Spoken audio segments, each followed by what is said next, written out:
mother. First the Americans lost at Fort Washington, then at Fort Lee. And now General Howe's army is a mere 30 miles from Philadelphia. It is a dark hour in the colonies, and many have given up hope. With such crushing defeats, I wonder how long it will be before America loses its war.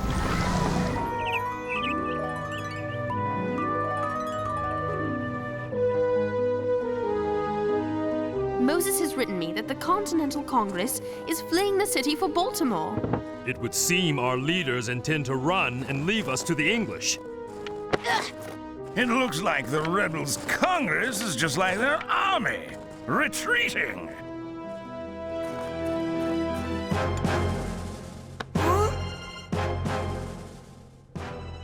I wish I was with General Washington. I would never retreat.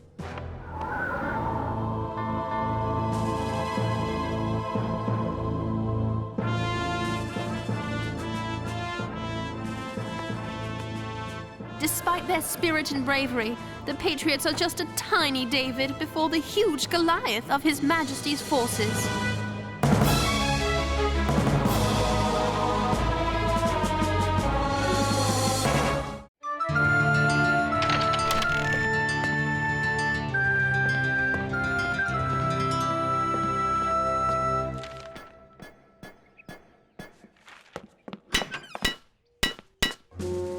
Excuse me, Moses, did I startle you? You're leaving, Ezekiel? Word is our army cannot keep the British from marching into Philadelphia, and I'm no hero. Neither am I. But Ben Franklin is staying open for business. What's this? It's from my little French friend, Henri. He's gone to La Bottle? Let me see. Going to... Oh, the battle. Guess that boy's even more foolhardy than you.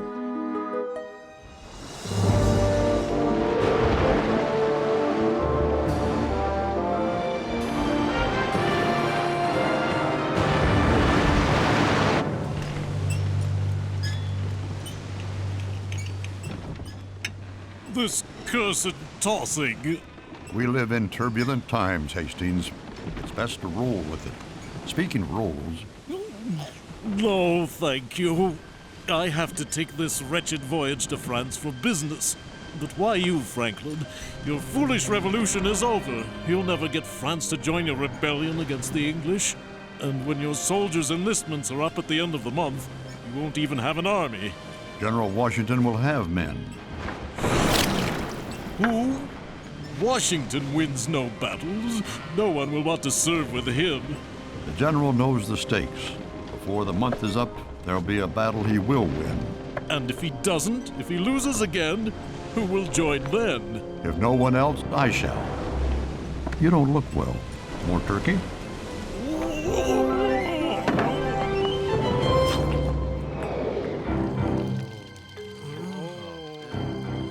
Two more weeks and my term is done. Let the war go to blazes. I shall put my feet up and keep my head down. James, there you are. Is something wrong? Him, and those like him. They're counting the days till they leave. I don't understand. They're sick, half frozen. So? They're fighting for liberty. James, be reasonable.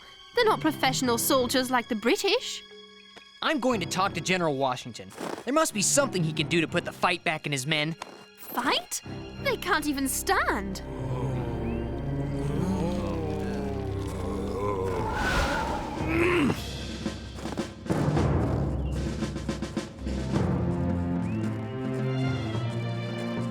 General Washington. Good morning, sir. I wanted to ask you something. If it's a story you're looking for, my young journalist, you'll have one shortly. As a matter of fact, your timely... General, Reed just gave me the news. I can't believe you offered command of the New Jersey forces to General Lee. He's repeatedly defied you. He's... General Greene. Please excuse us.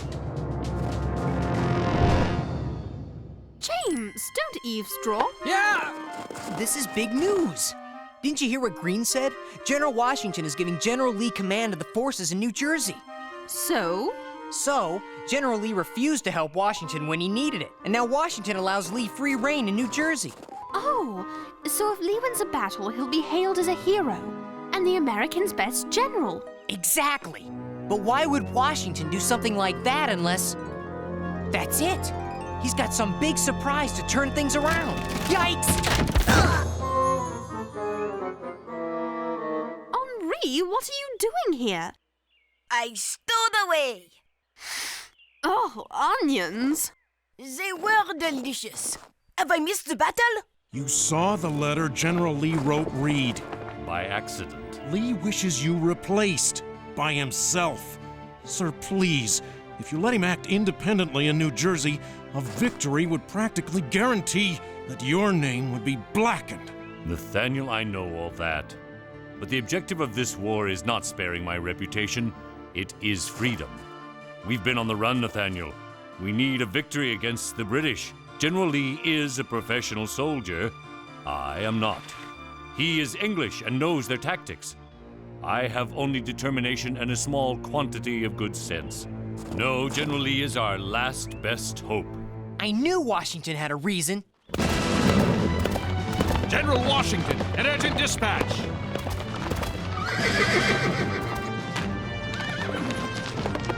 General, what is it? It's Lee. He's been captured. The British defeated Lee's troops? No, there was no battle.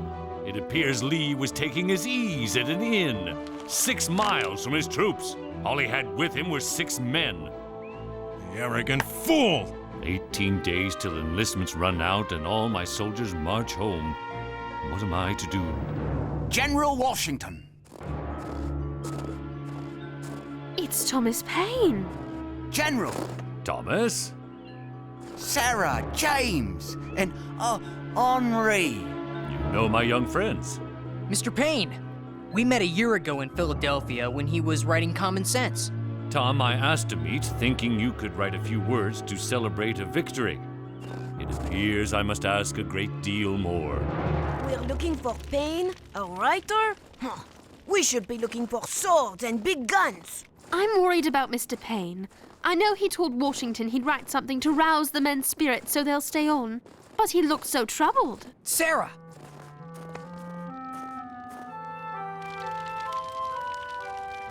Good evening. Forgive us, we don't wish to impose. Not at all. It's I who should ask pardon.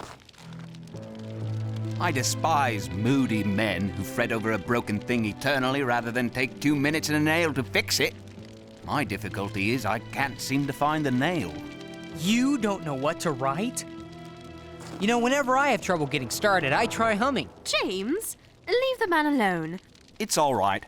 I started putting down thoughts weeks before the general summoned me, only the words keep tangling in knots. But you must know what to say. Your words brought them here in the first place. What can I say to hold them? What have I the right to say? They've all fought so well and so hard. Perhaps it's kindest for it to end now. Soon as I'm old enough, I and others like me will take up the fight. And so you would. All that we fail in will fall to you. Write about victory. Write about glory. No, they've had enough false promises. What is he writing? These are the times that try men's souls. I'll be moving quickly. The general requested I see to the printing and have copies back before Christmas. Still certain you want to come with me? It's a long walk. But why before Christmas? Enlistments aren't up till month's end. Time waits for no man or woman. To Philadelphia. I just came from there, and you want me to walk back? Sorry, Henri, but the army can't spare any horses. Come, Henri. It's only 30 miles.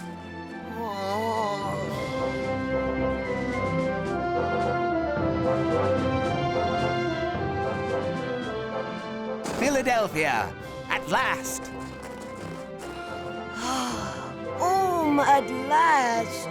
No place like it. I'm not so sure. Where is everybody? Looks like people left in a hurry. Here comes someone. Pardon me, where is everyone? They fled town. We're going to my cousin's in Baltimore. We'll be safer there. Safer? Washington can't stop Howe. The revolution's over. I have no intention of staying in Philadelphia. Look! The door's wide open.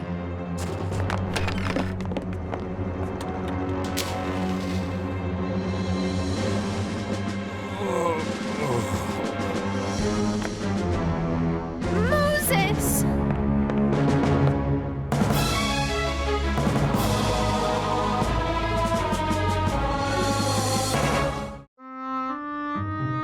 I guess I offended the wrong people. I managed to drive them off, but they still did some damage. I shouldn't be speaking to you. You ran off and only left a note. I didn't want to miss the battle. The battle's everywhere, Henri. As you can see, this is a citizens' war. This should make you feel better. Thank you. What is happening? Why are patriots leaving the city? Can you blame them? Even Congress has left. Then we got here just in time. Thomas has written something that will change their minds.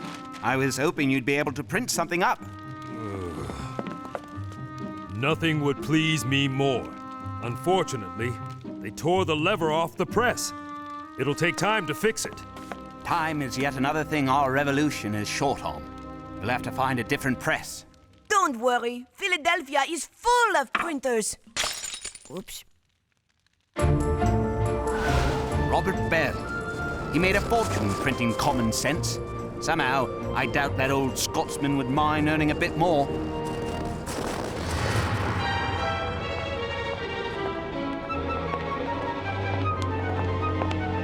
Paine, that traitor!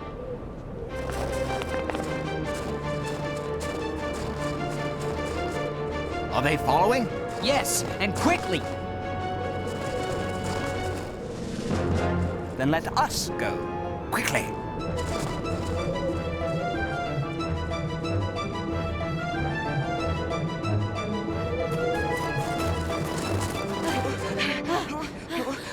I think that lost him.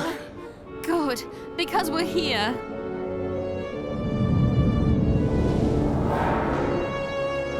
I'm sorry, Tom. I can't help you. It's not long, and it's urgent. Requested by Washington himself. Aye? He retreats mighty fast. Think you can catch him? That isn't funny. I didn't mean it to be. Come, Robert. You alone had grit enough to publish Common Sense. Aye, but times are more dangerous now. I'm not a dreamer like you, Thomas. I'm a simple businessman. Bobby Bell. Small enough to hide behind a shilling. If I heard any other man say that of you, I'd have knocked him to the ground.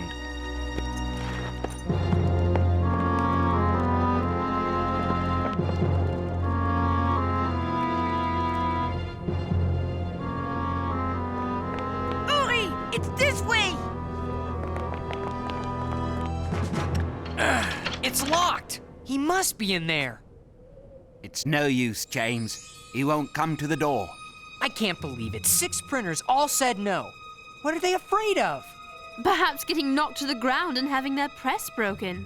Don't they understand that if they want freedom, they have to help fight for it? What do we do now?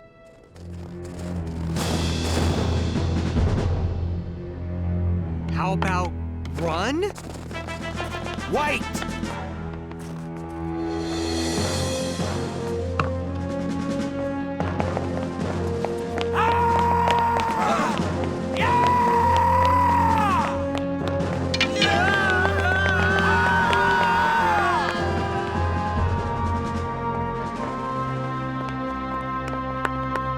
Monsieur Paine, you were so brave for a writer. Paine? Thomas Paine? Yeah! Yes? Sir!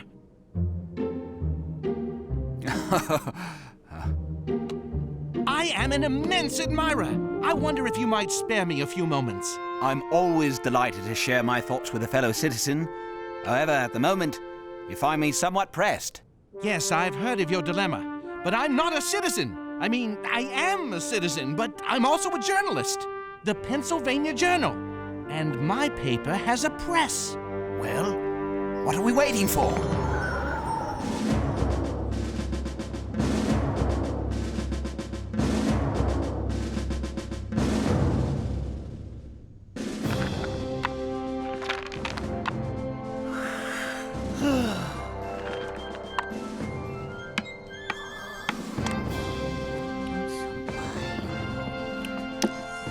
Let me help you two. You are helping. You read the words, we set the type. Believe me, Sarah, you're helping. Just read what I wrote. These are the times that try men's souls.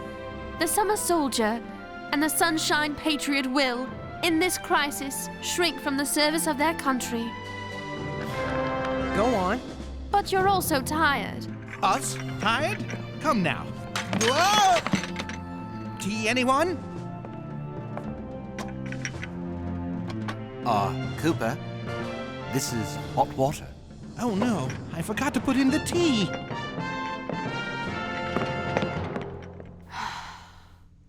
But he that stands it now deserves the love and thanks of man and woman. Tyranny, like hell, is not easily conquered. Let it be told to the future world that in the depth of winter, when nothing but hope and virtue could survive, that the city and the country, alarmed at one common danger, came forth to meet and repulse it.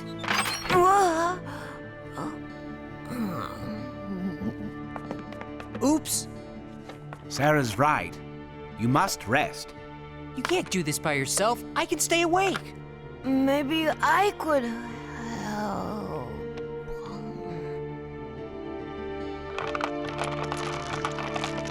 Enough. I'll help Mr. Paine set type. You read. I fear not.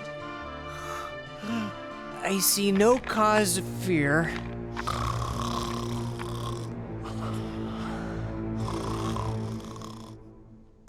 In the end, we will be the victors, for though the flame of liberty may sometimes cease to shine, the embers will never expire.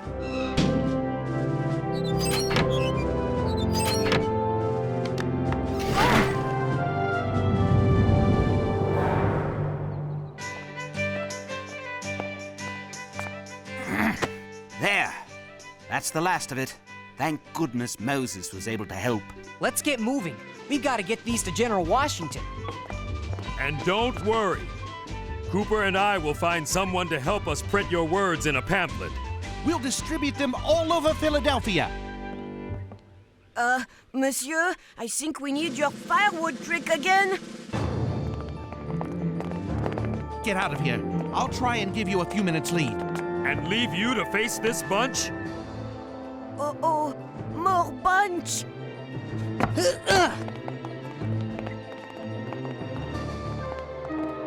Wait! It's Bobby Bell. And that's Gaylord and Huntington. The three printers who turned us away? What do they want? Paine, it comes to me if this skinny lad Cooper can make a few coppers off ye, 'twould be a crime for us not to make a pound. You'd be wanting this set in the pamphlet form. Yes, but... And what's this now? Hold fast, gentlemen! Show them your mettle!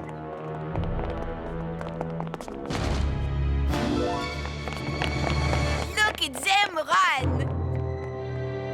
Do what you will with me, but you, Paine, were born a traitorous Englishman and shall die one!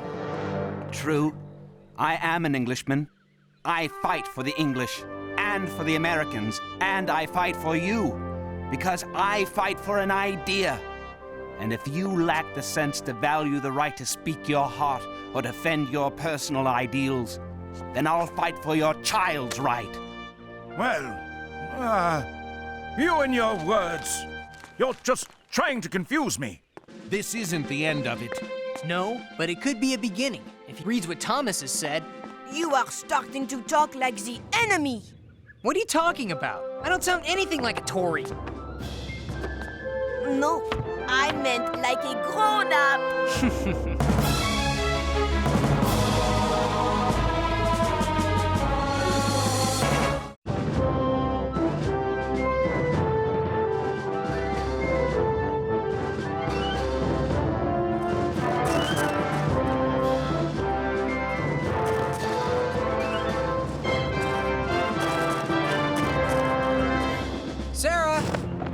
story breaking here and you're busy writing your mother? Hold your britches. I'll be right there. Dearest Mother, when I first arrived in Washington's camp, I wrote how I couldn't imagine these humble ragtag soldiers holding out for even a day against the slumbering giant that is England. Now seeing the determination in the eyes of these colonists, I find myself wondering if even England is giant enough to stop them.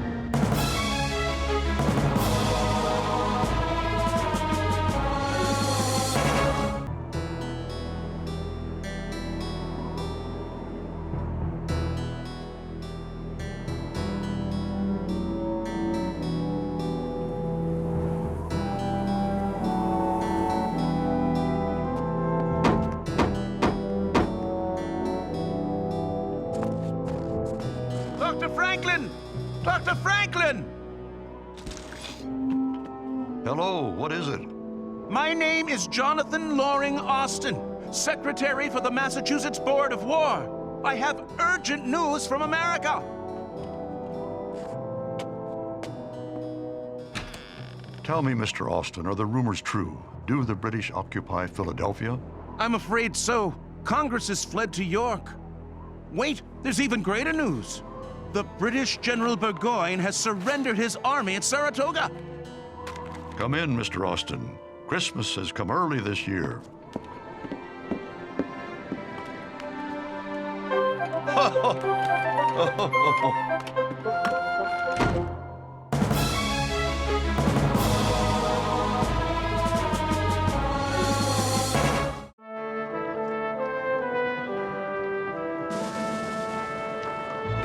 Dearest Mother, so much has happened since I last wrote.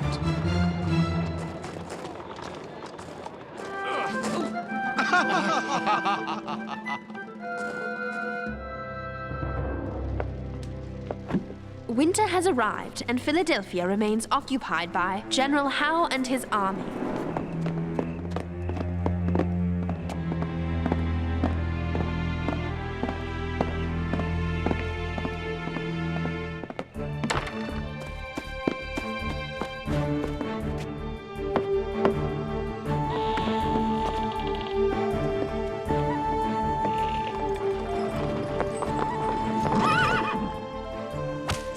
Moses and James took Dr. Franklin's printing press to York before General Howe's soldiers could confiscate it.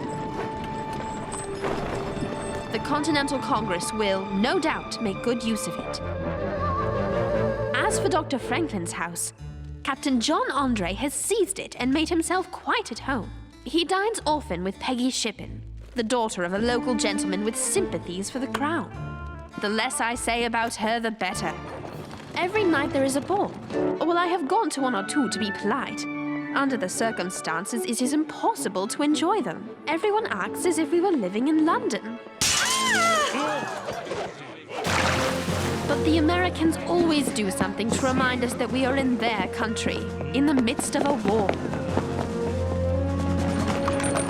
Moses and James are now in Newport, in the colony of Rhode Island, to buy inks and papers for the press. There! From a merchant who I believe Moses said is Jewish. Little Henri is still here, however, and Captain Andre has delighted in giving him quite a bit of responsibility around the house. But here is my greatest secret. I don't like living with all these strangers, even if they are British. If only you were here, I'm sure I wouldn't be so confused. Your loving daughter, Sarah.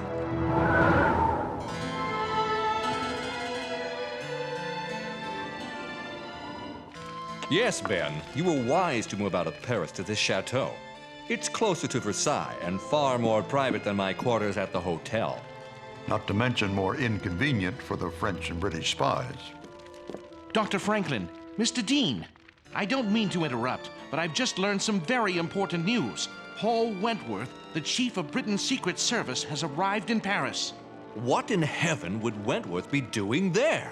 He wants to meet with Dr. Franklin. Burgoyne's defeat has obviously rocked the British government. Perhaps you should meet with him, Ben? No, I want you to meet with him first. Hear him out, but commit to nothing. In the meantime, I will pay a private visit to France's foreign minister. We'll play the British off the French so we can get what we want. And what exactly is that, Dr. Franklin? Check to your king.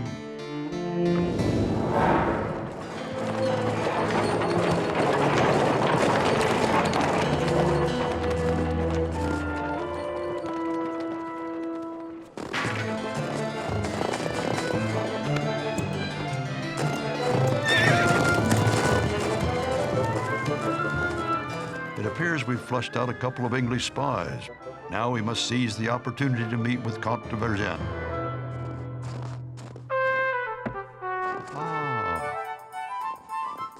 A ship sails for America in 4 days. Have these delivered by messenger. You can count on me, Doctor. Good luck.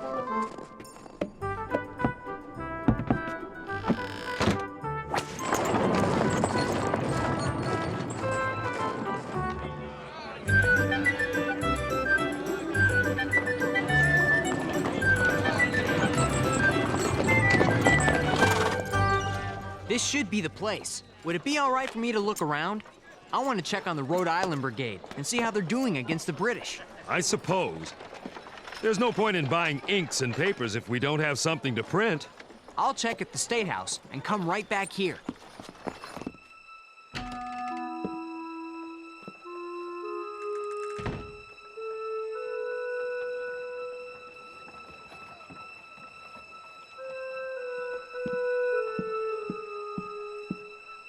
That telescope's imported from Italy.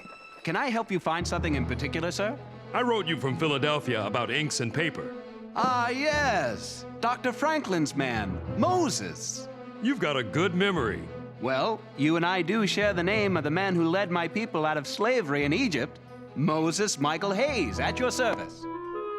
If you don't mind me saying, I haven't met many Israelites. Neither have I, for that matter. We are but a small fraction of the American population. But I take it, Moses, that you are a free man. Yes, sir. Many less fortunate than you have been bought and sold on the docks here in Newport. Some, I have to admit, by my own people. And some in Africa by mine as well. But forgive my manners. May I offer you something to eat or drink? I wouldn't want to impose. It won't be fancy, I assure you. I lost everything I own when a ship I purchased went down in a gale. In fact, I've only recently come out of debtor's jail. A lonely place, I can assure you. But I don't have to tell you what it feels like to not be free. Makes a man value every day he is free. Please. Thank you. It's a funny thing about freedom. A lot of people talk about it without really understanding it. That's a fact. I moved here because Rhode Island guaranteed freedom of religion. Well, my people here do have our own temple of worship, but we're still not considered full-fledged citizens. Still, I'd rather be a free man in the United States than a servant to the Pharaoh of England. I mean the king. Moses! Yes? He works with me at the newspaper. I see. I found out about the Rhode Island Brigade, all right. They sent a list of people they suspect of being Tories to the Rhode Island Assembly. Now, the Assembly has posted a list of suspects that it's demanding take a loyalty test by signing an oath in public. Mr. Hayes, I'm afraid your name is on this list.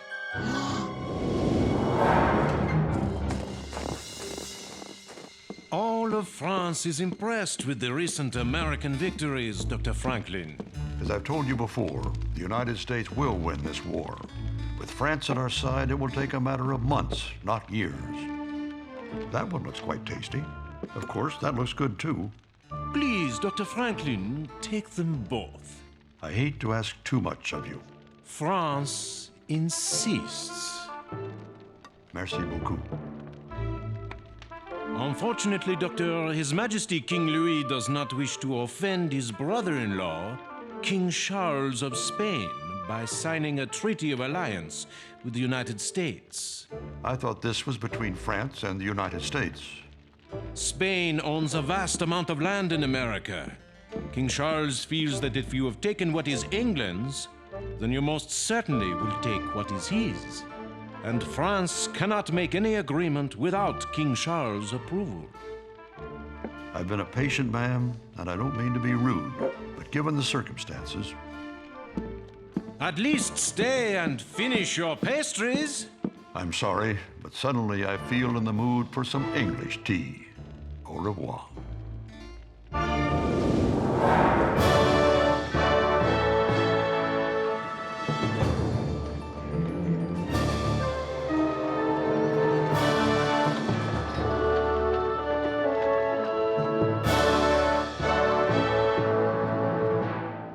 Surely now that the American capital has been taken, the rebels will see the error of their ways. No less than Lord North himself assures me that Parliament will soon publish new terms of settlement for the colonies. I trust it will break their will as well as their backs. Now, John, they are of British descent after all. No, I believe the terms will be quite generous as long as the Americans are willing to give up their stubborn notion of independence. What are you doing here? Spying on them! Get back in the kitchen before you get caught. Of this, I'm certain. Once news we've occupied Philadelphia reaches France, the French will turn their backs on the rebels for good. They're much too vain to fight for a lost cause. Besides which, everyone knows they despise the notion of liberty. Yeah! The French will help! And even though King Louis may not believe in égalité, fraternité, et liberté, the French people do!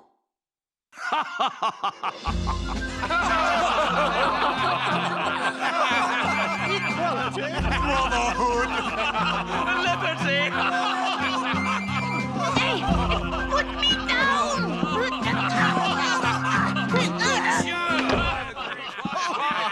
Well done! If I may speak, General Howe.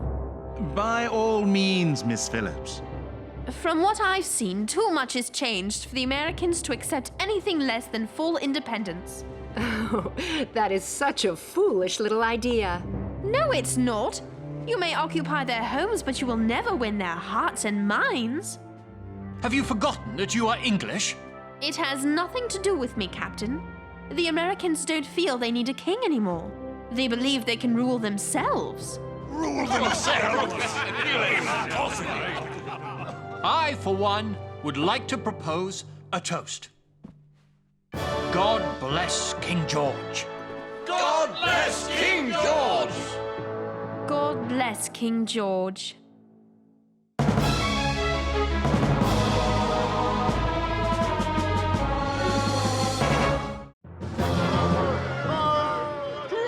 Moses Michael Hayes? Yes? What can I do for you? Moses Hayes, you have been summoned to the State House. Take him away! We don't need the likes of you. I still don't believe it. The nerve, the gall, the absolute cheek of the British. You asked me to listen to Mr. Wentworth, and I did.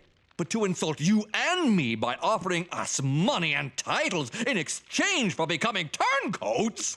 No doubt Count de Vergennes already has heard the details from his spies. This is all going extremely well. Going well? I don't understand. We have fanned the flames between Britain and France.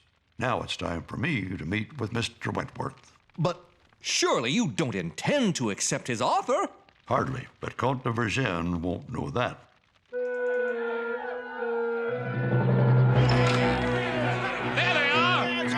Rotten Tories! Look at it!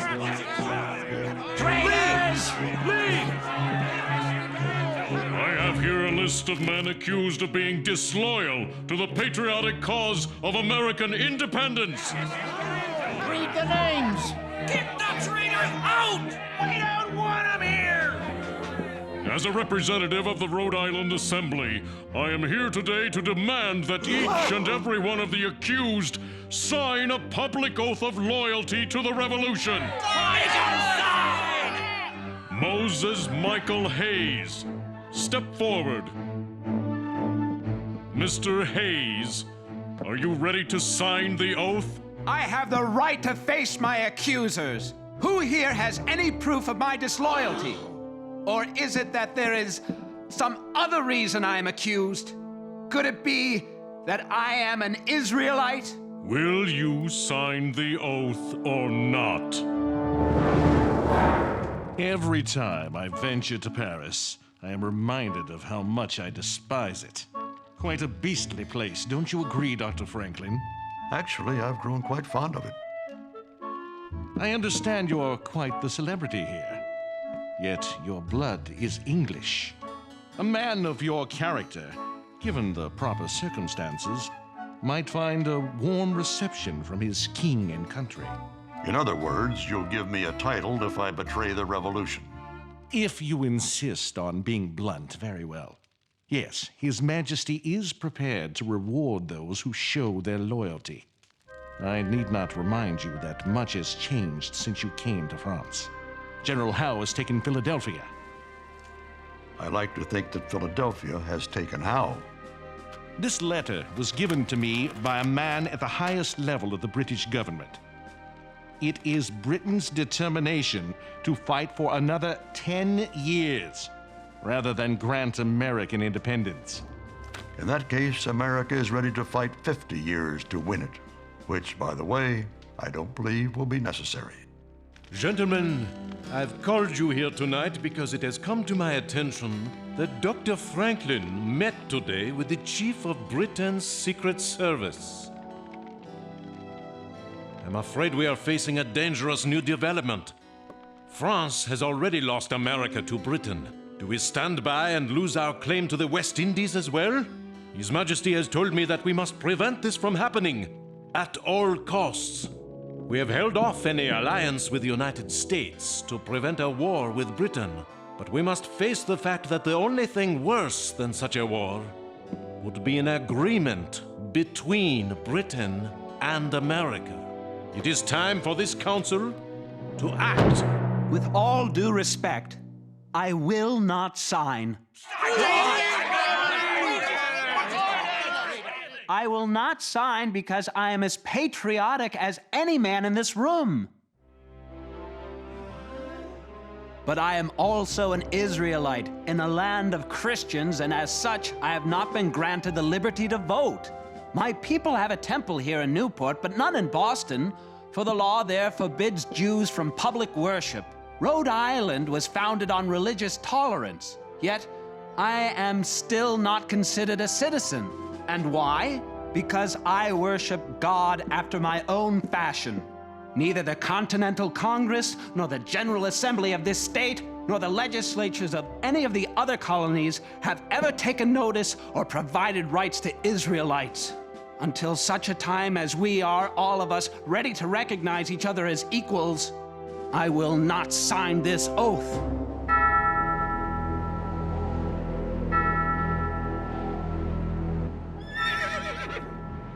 Dr. Franklin's plan was masterfully executed.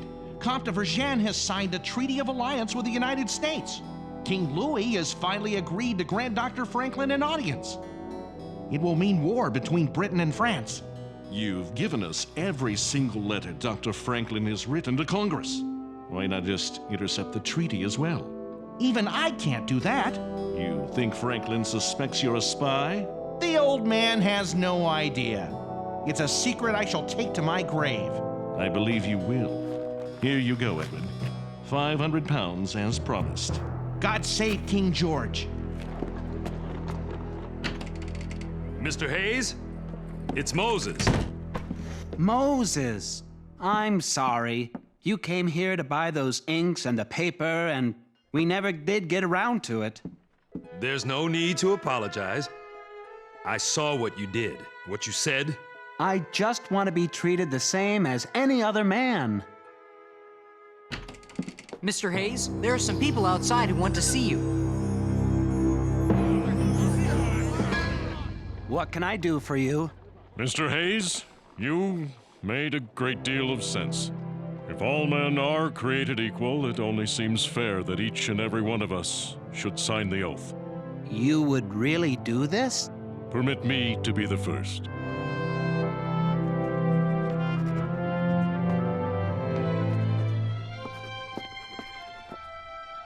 I, Moses Michael Hayes, pledge my loyalty to the United States of America.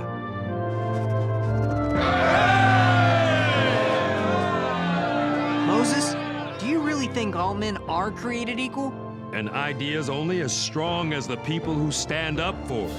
And a lot more people are going to have to stand up for equality before it comes true.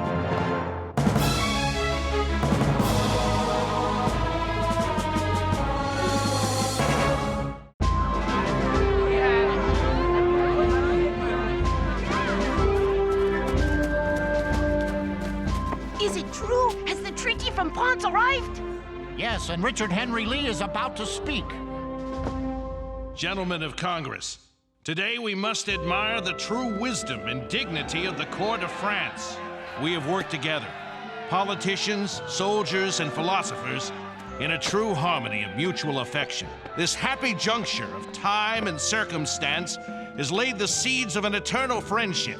The old lion that is Britain has finally lost its growl, and France, by its openness, has won our friendship more powerfully than any piece of paper could ever bind us.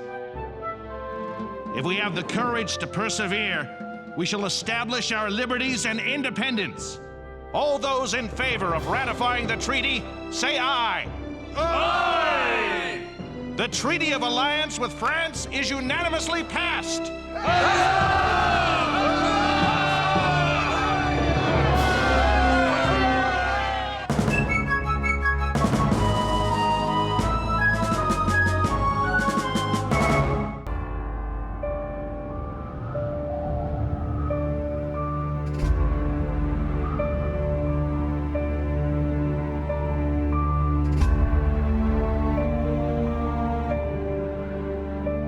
22nd December, 1776.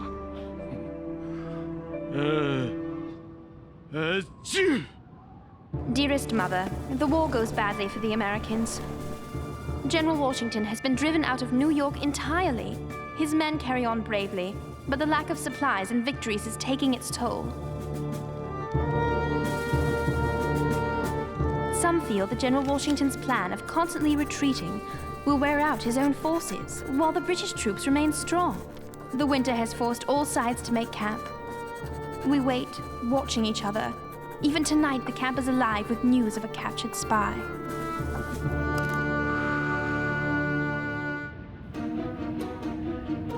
His name is John Honeyman. He's a butcher from Griggstown, New Jersey, and a former British soldier.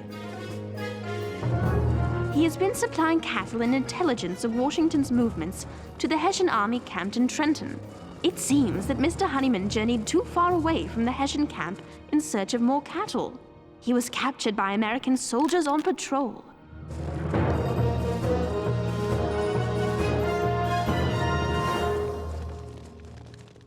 What do you think they'll do to him? What do you think? He's a Tory spy. He betrayed his neighbors. I don't understand why they call him a traitor. He's just being loyal to his king. That's something James will never understand.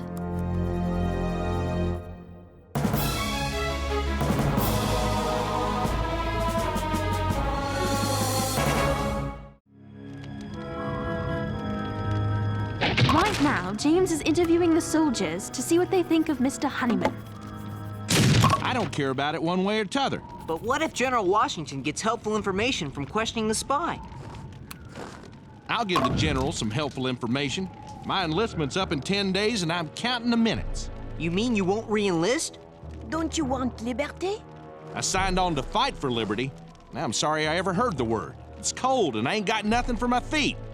I went 4 days without food till I caught me a possum. Ever eat possum? I never will again. Never will enlist again either.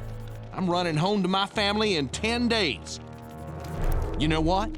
The rest of the militia's going with me. Won't be nobody left.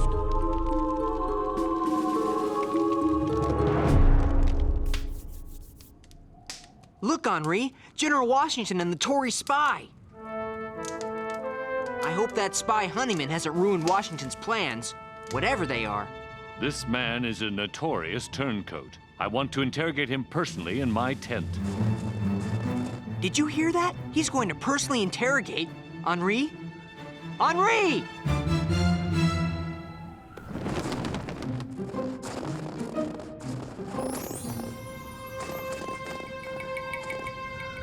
Psst, Henri, get away from there. That's official army business. We can't be listening in on that.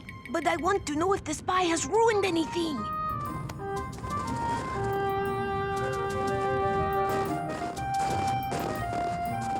What do you have for me?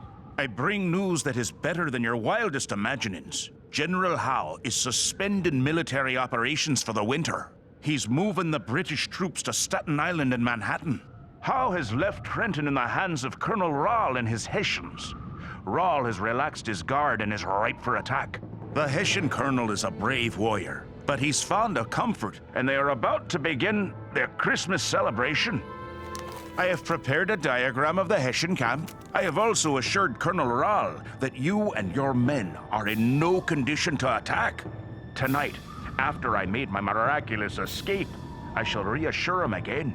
Words cannot express my gratitude.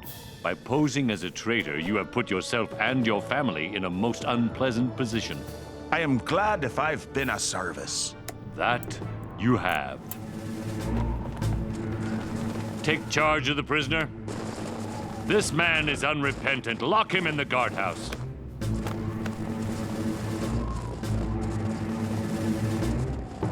Honeyman has been spying on the British for General Washington.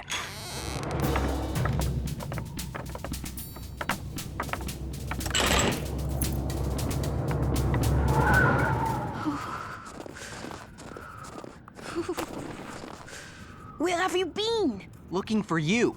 We've been worried about you. Did you find anything out? He was trying to eavesdrop on official army business. Henri? But what about the spy? That is none of our business.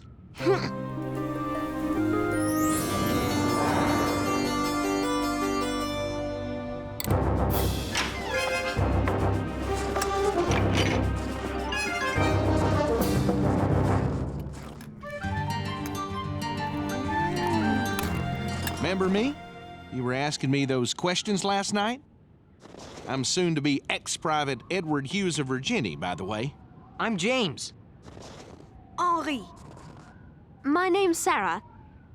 I don't suppose y'all could spare a little extra. Sure. Oui. Of course. Much obliged. Y'all hear about the spy? He got away. What? Nobody knows how. The guardhouse was still locked. He just wasn't in it. This is a disaster.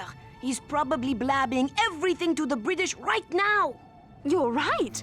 That puts us right in the middle of a camp that could be stormed by British troops at any moment. James? You don't seem very concerned. What? I'm the loyalist, you're the patriot. Shouldn't you be at least as worried as I am? I am. I'm just hungrier.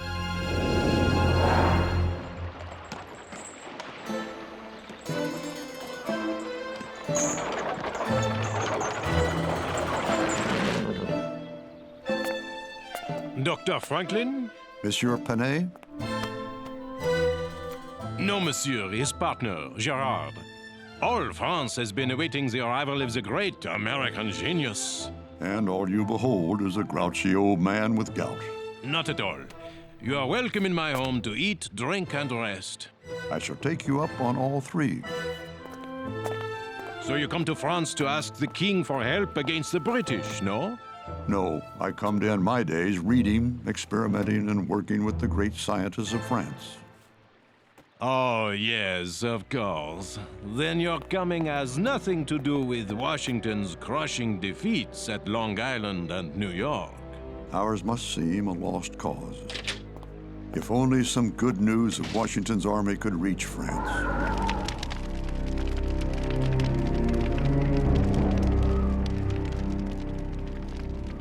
Tomorrow, just after sundown, we are going to cross the Delaware and attack the Hessian camp in Trenton. My plan is derived from the hit-and-run tactics that the Indians on the frontier used quite effectively in the last war, but with a touch of my own strategy. Basically, it's a three-pronged sneak attack. 3 regiments crossing the Delaware at 3 different points, above Trenton, opposite Trenton, and downstream from Trenton at Bordentown, surrounding the Hessians and cutting off escape options. General, won't this plan be terribly difficult to coordinate? Yes.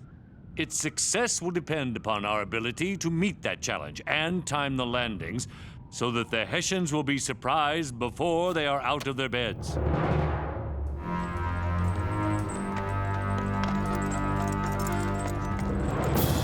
Tonight, after evening parade, instead of returning to your tents, you are to prepare to march to McConkey's Ferry. There, we will cross the Delaware and mount an attack on the British stronghold in Trenton. That is all. Just when I thought I was going home.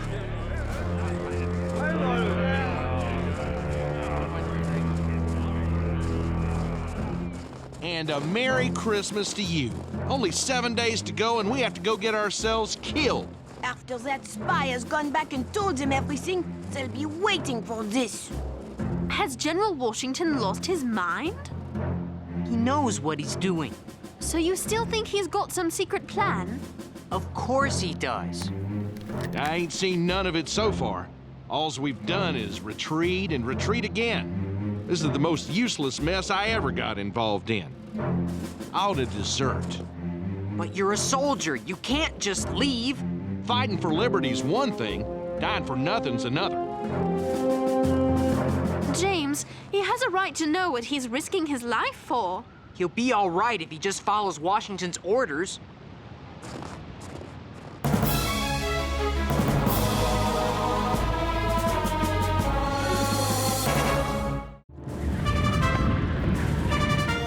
We spent that Christmas night crossing the half-frozen Delaware River, hoping the Hessians wouldn't catch on to General Washington's plan.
I'm cold. Why are we doing this? Come on, Henri. This is a chance to see history in the making.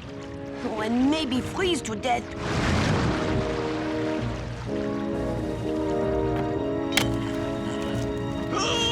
Help!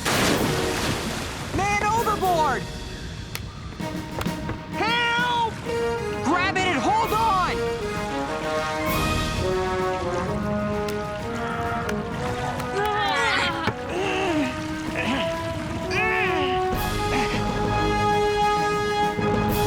Come on now.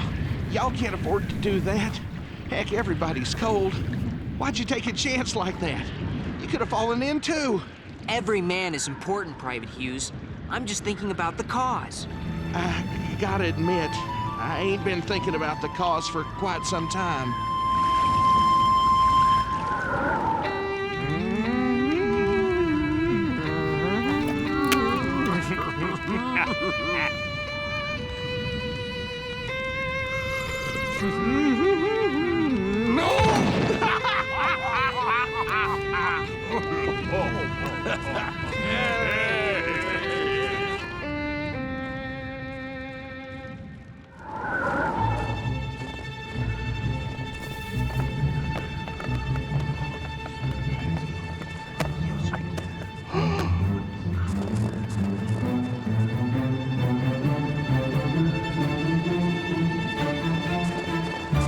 Open up! Open up! I must speak with Colonel Rawle at once! Colonel Rawle is given explicit instructions that he is not to be disturbed for any reason.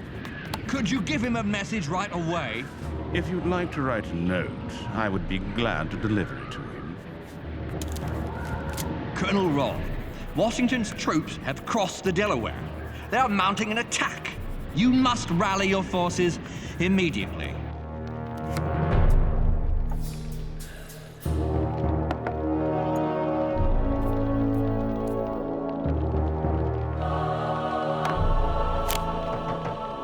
What is it? I told you not to interrupt us. No more interruptions, please. Yes, sir. Gentlemen, shall we continue?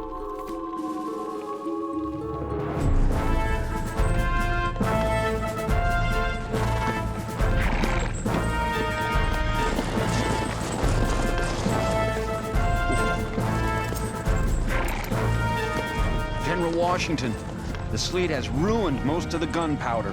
Then use the bayonet, Captain. Trenton must be taken. Has the great George Washington gone mad? Everything has gone wrong and he still wants to continue.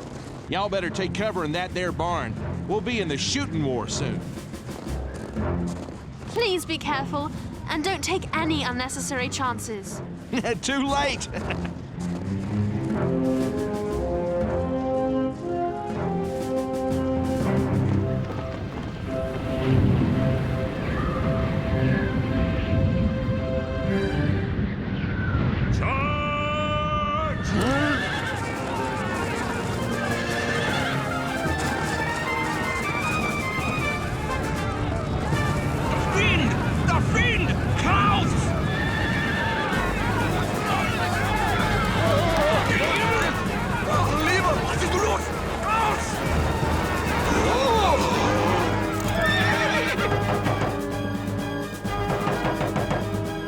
Colonel Robb, Washington's troops have attacked.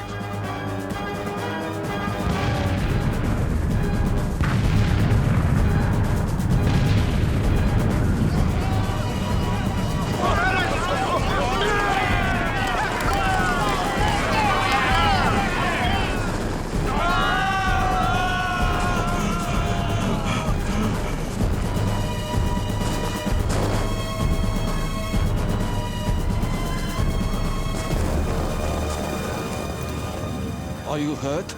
Yes, I've been hit. I cannot stand. I cannot move. Let me see the wound. Oh, the note. Colonel Rawl, Washington's troops have crossed the Delaware. They are mounting an attack. You must rally your forces immediately. If I had only read this note, I would not be lying here now. Look! The flag! Our flag. Our flag! Our flag! Well, it's not exactly my flag. We won! We won! We lost nary a man! The town is ours! We caught them with their breeches down! Congratulations! Finally, a victory! I'll tell you what else. When we was marching in, I saw General Washington on his horse. The horse slipped on the ice and would have fell, but the general grabbed his mane with his big right hand and pulled him straight. Kept on going without a hitch. That's when I first started to think we might have a chance. James, but what happened to the spy? Honeyman was secretly spying for Washington. What? I overheard them talking when I went to get Henri away from the tent. He told Washington that the British had pulled out of Trenton and the Hessian soldiers would not be ready for an attack. You knew this all the time and didn't tell us? It was a military secret that I wasn't supposed to know. So he really did have a secret plan. I wonder what he's going to do in 5 days when he loses his troops. My brave fellows, you have done all I have asked you to do, and more than could be reasonably expected. But your country is at stake. Your families, your houses, and all that you hold dear. I know your enlistment ends tomorrow. The present moment is one which will decide our destiny. I'm asking for volunteers to stay on and continue the fight. Philadelphia merchant Robert Morris has donated the money for me to offer each man $10 for another tour of duty. Do I have any volunteers? Please, somebody. Heck, I will if somebody else will too. I can't fight this thing alone. Now we have an army. Without your courage, Private, we wouldn't have a chance. Ah, heck. Let's win this thing. General Washington, I want to congratulate you on your brilliant success. Yeah, even though she doesn't believe in your cause. General Washington? Yes? A message from Congress. They fled to Baltimore due to the British advance on Philadelphia. So now I'll have to go to Baltimore to plead for more money and troops. No, sir, you won't. That's the whole point of the message. Evidently, Congress has seen fit to give me full power to do all things relative to the operations of war. That's fantastic! First a great victory, and now this! Most generals, when they get that much power, become dictators. A free nation must not be ruled by generals. The sword is the last resort for the preservation of liberties, and so it must be put aside when those liberties are established.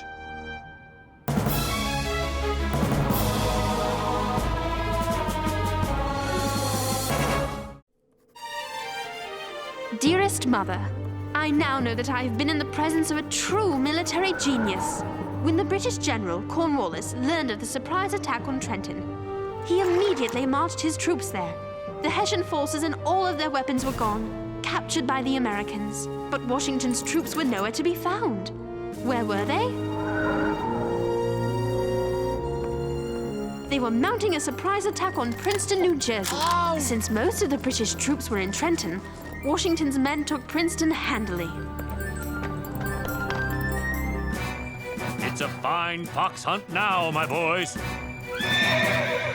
Washington's skill and inventiveness at using the tactics he learned from Indians is beyond compare. I am, of course, still loyal to my king, but I fear that England faces a greater challenge than she knows. The American cry for independence is being backed up by a very canny general, and the tide, perhaps, is turning.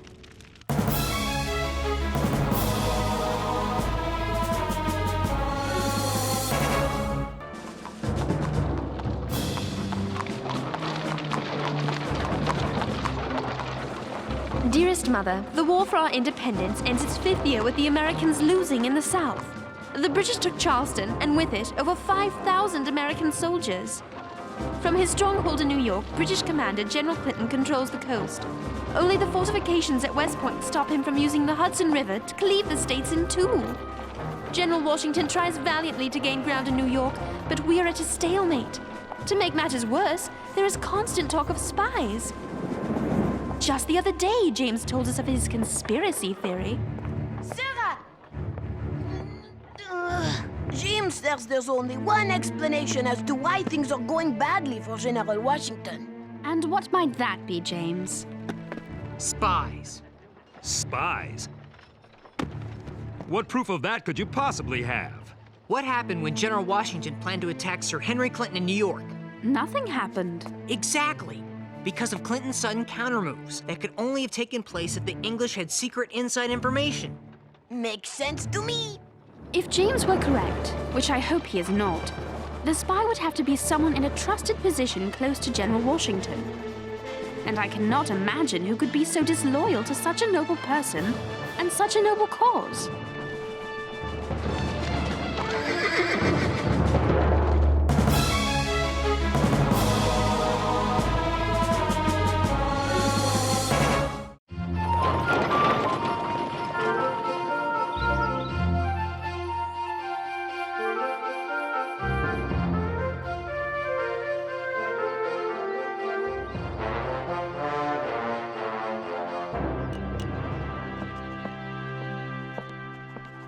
My husband, the hard-working commander of West Point. All thanks to being wounded in the service of America and never rewarded for it by Congress. When Congress sees fit to investigate me while rewarding the likes of General Gates, they corrupt the ideals of the Revolution.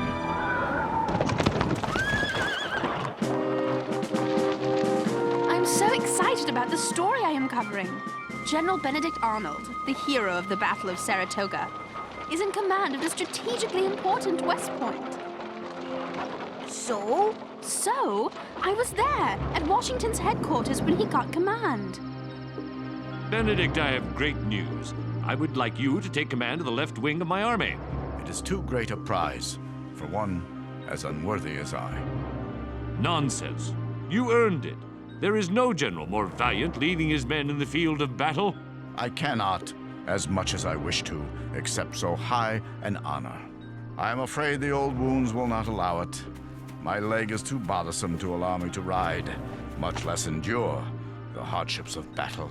You are too good a friend, Benedict, and too valuable a general to be wasted in Philadelphia. Perhaps I could serve in another capacity, one less strenuous than a field command? I can't think of any. West Point. Excuse me, General, it's just the command of West Point is available, and you yourself have spoken of its importance. True. With it, we control the Hudson River and keep the British bottled up in New York City. Lose it, and the British are free to travel the Hudson River. Then I'd best put my best general in charge to secure the fort and the war. The job is yours. You do me a great honor. Let's see. A story about Benedict Arnold sitting around commanding a fort versus one about spies on Washington's staff. At least my story isn't a figment of my imagination. We'll see what you think after I get back from talking to Colonel Livingston.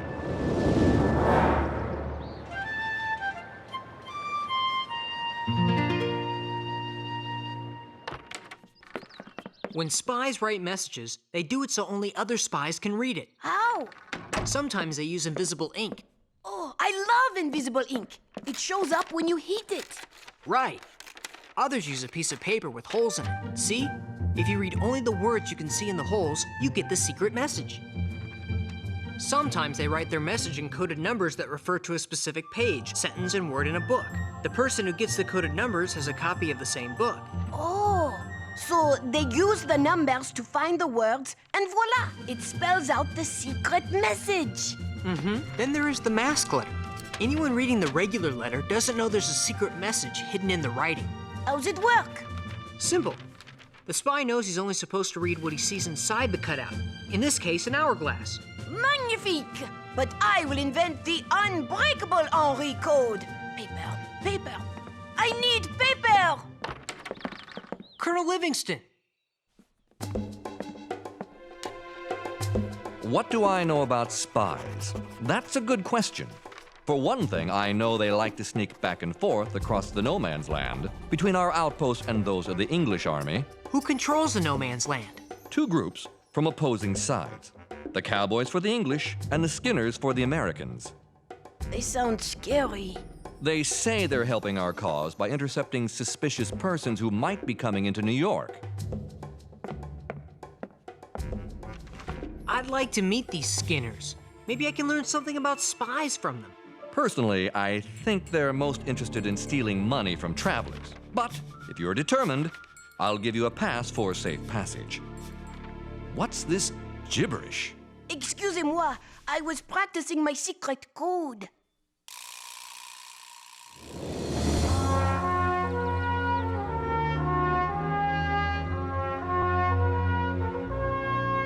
General Washington, I expect you're pleased to have Benedict Arnold command the fort at West Point. Yes, if only I had 10 more Benedict Arnolds. Maybe then I could overcome British advantages of manpower and supplies in the South. With all respect, sir, you seem worried. It is my job to worry. But no more of it, for I insist you join me for breakfast at General Arnold's house. It would be a pleasure.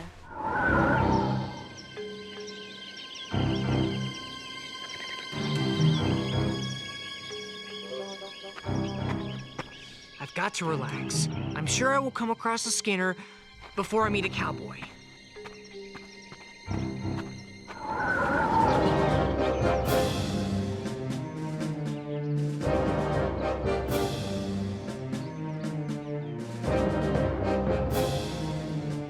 So, Major Andre, what are the terms our American spy presents to us?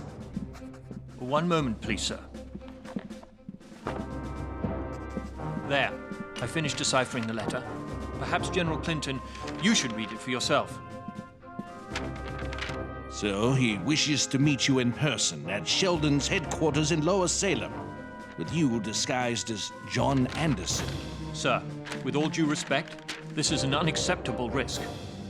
Should I pose as John Anderson, as he suggests, and be captured, I'll not be treated as a prisoner of war, but as a spy, And as you know, sir, captured spies are hanged. Yes, you're right. It's too hazardous. But if we exchange information with couriers at a slower pace, we increase the risk that the Americans will learn of our plans. Your spy must be in a hurry to be paid before that happens. He leaves us few options. I'd better go to meet him, but I will travel in my uniform. I will make arrangements for your passage and return on the Vulture this very night. Eureka! The secret Henri code! Colonel Livingston, I am almost finished. Want to try and break my secret code? Not now. We spotted an English ship on the river off Teller's Point. I ordered my cannon to fire when they get into position. I'd say they're there. There! We're spotted!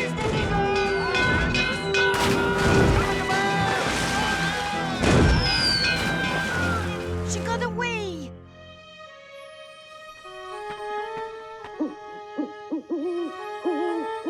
Just an owl. Going somewhere?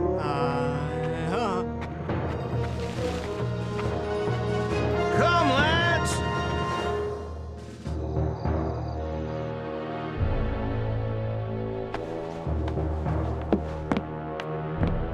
We meet at last, Major Andre.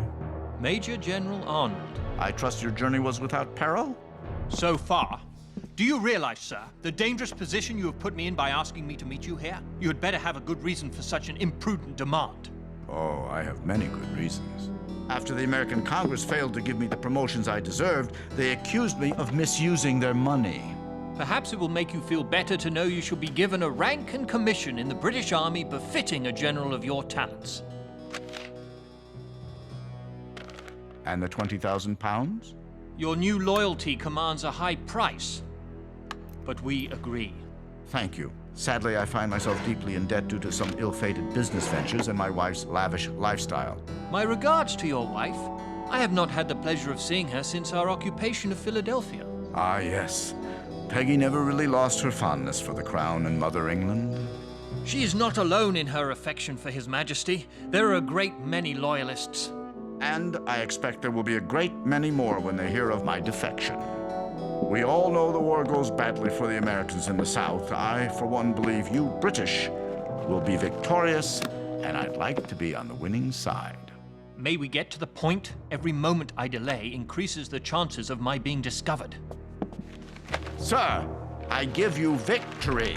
These are plans to the fortifications at West Point, along with the placement of the troops under my command and my promise to further weaken the garrison by sending most of the troops to the countryside. Information I'm sure General Clinton will find useful when he attacks. Sir, a victory at West Point allows us control of the Hudson River and the chance to win the war by splitting the rebel colonies in half. Exactly. And you get? Everything I asked for.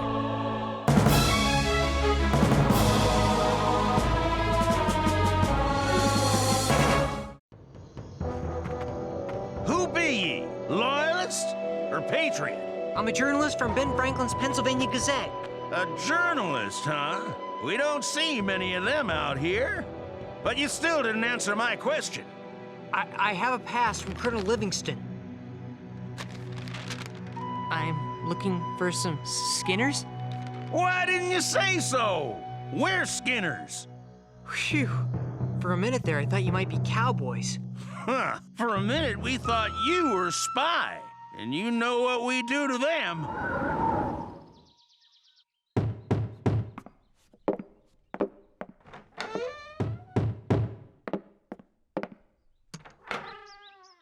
Major Andre. My ship, the Vulture, sailed without me. She was driven upstream by American troops. You shall have to return to the British lines by traveling overland. General, are you mad? I'm behind the American lines. Your lines. No longer. When I gave you the plans to West Point last night, I would say that I officially switched sides. The point is, I'm wearing a British officer's uniform. How long do you think it will be before I'm spotted? Here, take this pass. This area is under my command. My signature will guarantee safe passage to you as American agent John Anderson. There are some civilian clothes piled on that bench. You can change into those. If I pose as an American in civilian clothes and am discovered, I'll be treated as a spy. It's your decision. Though I fear capture dressed as an American, I fear the chance of being spotted in this uniform poses the greater risk. I think the plans to West Point are less likely to be spotted in this boot than in the pouch bearing the seal of His Majesty. So, how did all of you come to be Skinners? I mean, there are those who say Skinners are just bandits. We're here to hunt down cowboys or catch spies, which we can't do with your continual jabbering. Shh. You hear that? Hear what? Now! Halt or we shoot!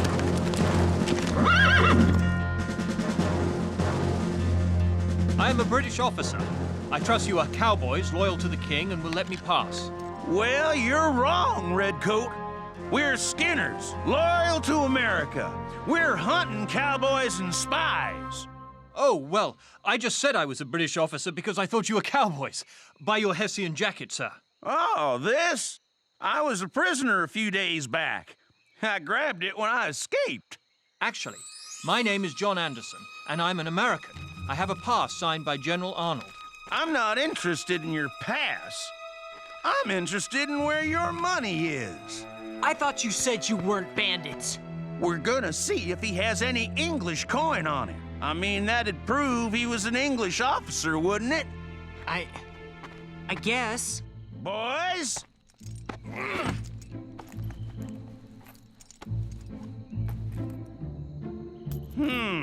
A gold and silver watch, but no money. Check his boots. Gentlemen, there's no need to look.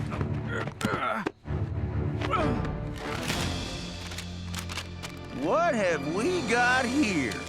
The way I read it, looks to be some sort of plan of West Point. You're a journalist. What do you make of it? These are the plans to West Point, all right.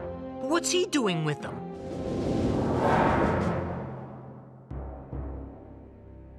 Your suspicions were correct, Paulding. These are plans of West Point, and there appear to be notations telling how to render the fortifications useless. Paulding, I want you to take this man, these papers, and this message to General Arnold. I'm sure General Arnold can straighten this out. Not so fast. Jameson, am I to understand that this man was carrying plans of the fortifications at West Point? Yes, sir. You don't find that suspicious? I do. I want those papers sent with a message to General Washington that we are holding a man as a spy. Spy? If he's a spy, then he must be communicating with someone close to Washington. My theory. I was right. I pray your so-called theory is wrong. For if these papers were indeed written by Arnold's hand, then that would make Benedict Arnold a traitor as well. This is terrible. I've got to find Sarah. Gentlemen, please, have some breakfast. Aides to General Washington are always welcome at the Arnold breakfast table. She's right, gentlemen. I may be a general, but I never, ever argue with my wife. Thank you, Samantha. It's a message from Talmadge. Oh, and Samantha, please prepare some more food. General Washington and a guest will be arriving shortly. Benedict, what is it? Something's come up, dear. We must talk upstairs. Gentlemen, if you'll excuse us for a moment. Quick, close the door. Benedict, what is... I must leave immediately. My life depends on it. Leave? Benedict, you're scaring me. I don't have time to explain. I gave the plans of West Point to Major Andre. What for? John's involved with you in something? Yes, he's been caught. It won't be long before Washington learns I've betrayed America to the British and they come to arrest me. This is terrible. What should I do? So you know nothing of any of this. Benedict? I love you, but I must go. Now, I'll be in contact. I'll do what I can to help. Good morning, General Arnold. General Washington has given me the pleasure of joining you.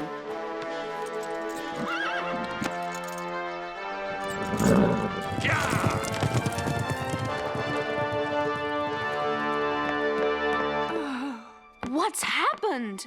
It must have been the eggs in the pancake batter. There, I'm feeling better already. Why did General Arnold ride off just now? Sarah! The spy's been telling the British everything? It's Benedict Arnold!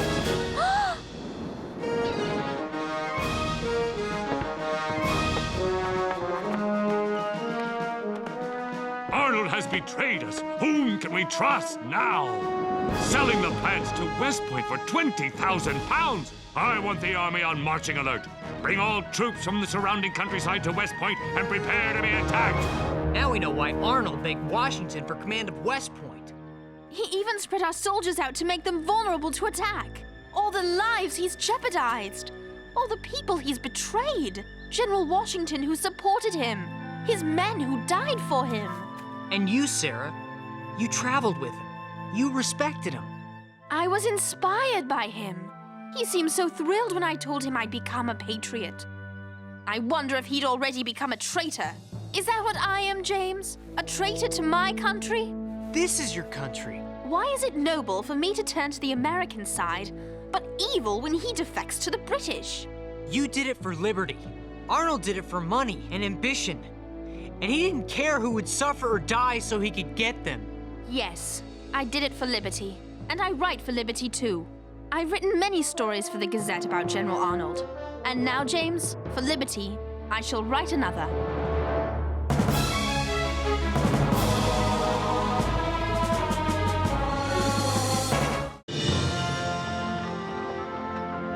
We have all been betrayed by Benedict Arnold. Those of us who knew of him, and those of us who knew him. Follow me to victory! Some think the treachery of such a great soldier will cause us to lose heart and give up our fight. But I know it will not, because we do not fight for Benedict Arnold. We do not even fight for George Washington.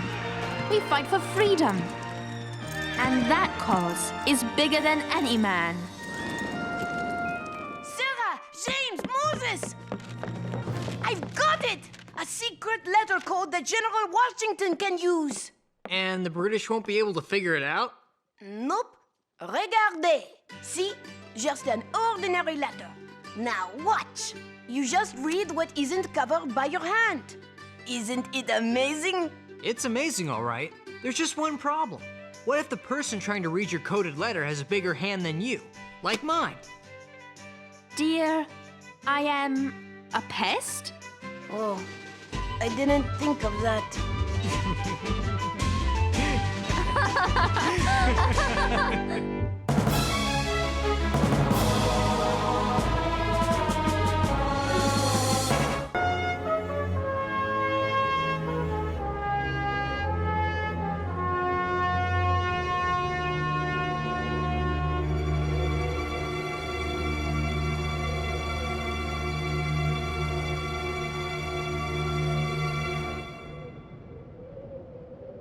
She's all ready to print.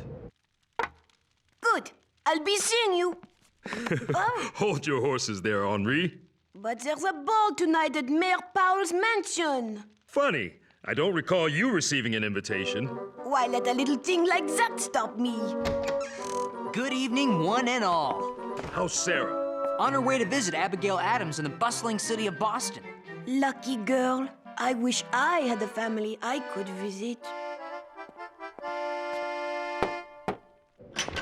Sorry, we're closed for business. But I need to place an advertisement. Oh no! I spent 3 hours setting that type. I would not change it for General Washington himself. As a matter of fact, I've been sent here by General Washington.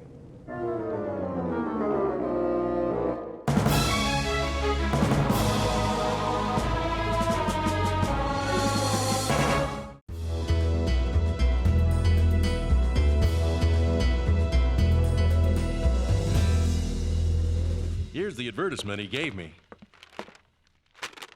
Captain Alexander Hamilton of the New York Company of Artillery, by applying to the printer of this paper, may hear something to his advantage. 24 words. That will be £1 sterling, payable in advance. What my junior apprentice means to say is that we'd be honored to run this at no charge to the general. Thank you. I'm very much obliged. Our pleasure. Now this sounds like a mystery. Henri, we'll have to reset the type for the entire page. But what about the ball and all those beautiful ladies? They'll just have to dance without you.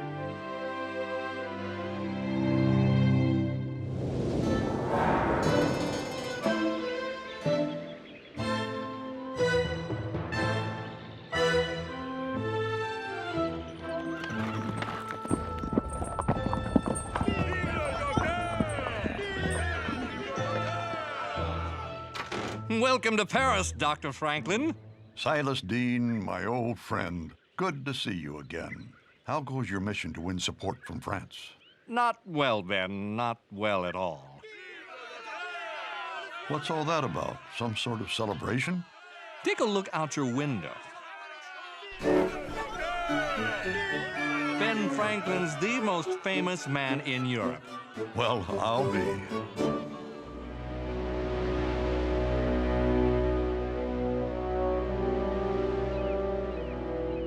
It is so good to be back in Boston to visit Mrs. Adams, but the city does seem so very changed.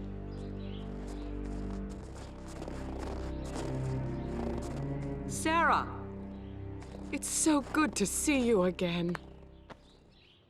Is something the matter? The smallpox has returned to Boston. I wanted to write you to tell you not to come, but there was no way to reach you in time. How are you and the children? All fine for now. But perhaps you should return to Philadelphia. I wouldn't think of it. Pox or no pox, I wish to stay with you.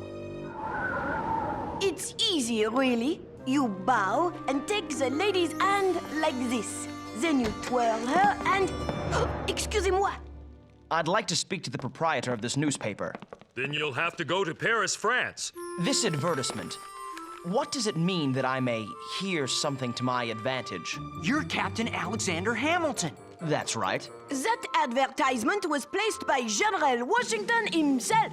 Well, not personally by him, but on his behalf. The Continental Army's encamped in Morristown. That's where the general is. Then that's where I'll have to go. Would you like some company? I've been meaning to find out how the Continental Army's holding up for the winter. That is, if a gentleman such as you doesn't mind riding with someone like me. It would be a pleasure. I'm staying at the inn at the far end of the street. We'll leave first thing tomorrow. This is going to be a great story. I've got to get ready. Now, about those dance steps. Wouldn't you like to impress the ladies? The only thing being impressed around here is some wood. In your arms for the stove.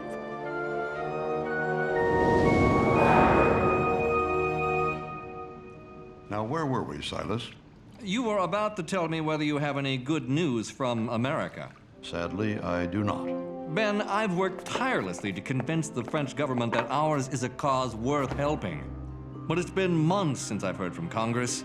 And all this time, Lord Stormont, the British ambassador, fills the court at Versailles with rumors that our rebellion will soon be crushed. We must keep our faith in General Washington. There's something else you need to know. I've secured 4 large ships loaded with arms and uniforms for our troops. But now, Comte de Vergennes, France's foreign minister, has issued an order to prevent them from sailing. What are we to do? Excuse me, I didn't mean to intrude. Edward Bancroft. We last saw each other in England, as I recall. I took your advice, Ben, and hired Edward as my personal secretary. He's the only man in Paris I trust. I wish I had better tidings, Doctor. But King Louis refuses to grant you an audience. Little strokes fell great oaks. I shall take the strategy of attacking these problems one at a time. What do you intend to do first? Finish my bath and enjoy a hot meal. After that, I'll meet Comte de Vergennes. That will buy us some time. Such a meeting might be very difficult to arrange. Not for the most popular man in Europe. Who's that you're holding, John Quincy? General Washington. These are my children, and I'll do anything to help them. Mrs. Adams, you'd be making a terrible mistake. I'll be back in a moment, children. I would not be doing my duty as a doctor if I did not warn you against the dangers of inoculation against smallpox. But how could inoculation be worse than the disease itself? It is a new idea, barely understood and quite risky. Those who favor it say that it will give you a milder form of the pox and prevent the most deadly type of infection. But I have seen the inoculation itself cause great illness, even death. First, you and your children must ingest mercury, a poison to your system. You must fast and purge for days. Then, when you are weak and your blood is thin, you must brave the infection itself. It's simply too dangerous. But Mr. Adams underwent the inoculation and survived. He told me the smallpox is 10 times more dangerous than the British. All the more reason to avoid the chance of having your children contract it through inoculation. Mrs. Adams, let me go first. I know I'm not a member of your family, but perhaps the children will draw strength from my example.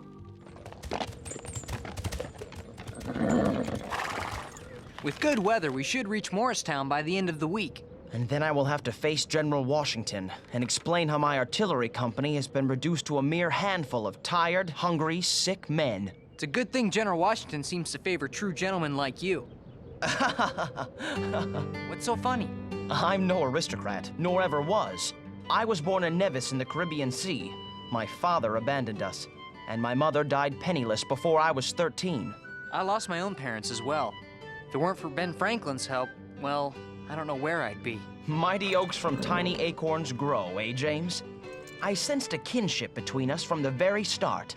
We will enjoy this ride, we gentlemen of low birth.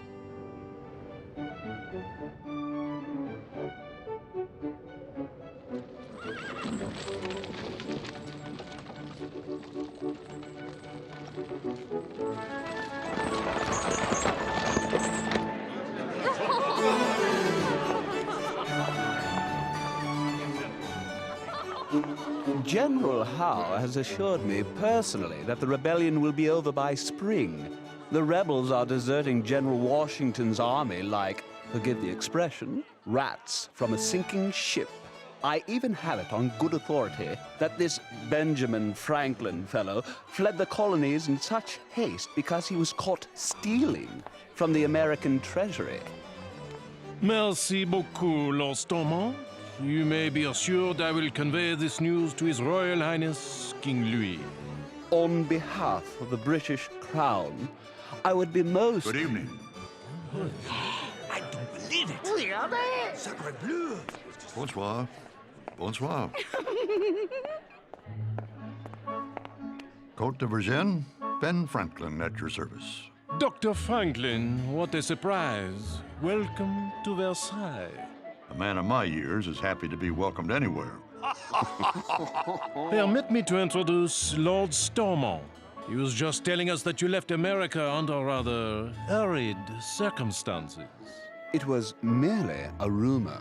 Though I am but a humble man, I do know this. The truth is one thing. Stormont is another. Touché, Dr. Franklin. Let us talk privately for a moment, Doctor. I will come directly to the point. I am the foreign minister of the most powerful nation in Europe. Why should France risk war with Britain to help a poor, struggling band of rebels?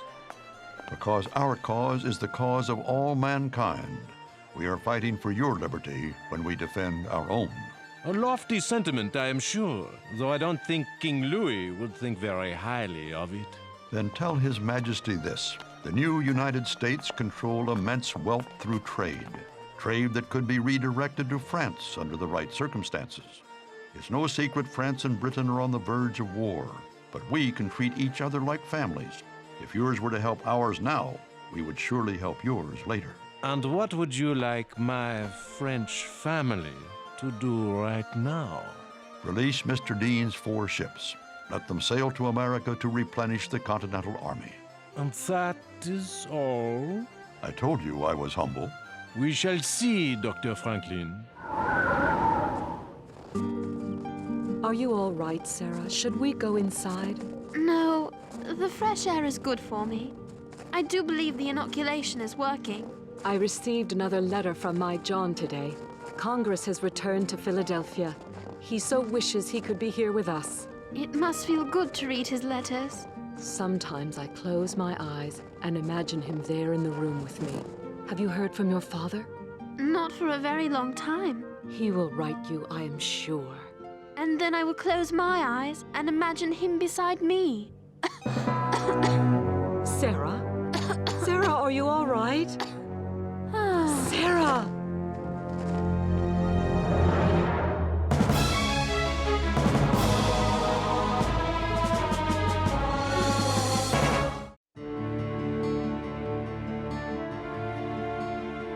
Her pulse is beginning to race and her fever's rising.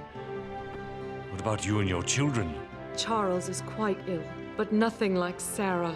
Does she have family close by? None, I suppose, but us. Tend to her closely. With God's blessing, her fever will break. Without it...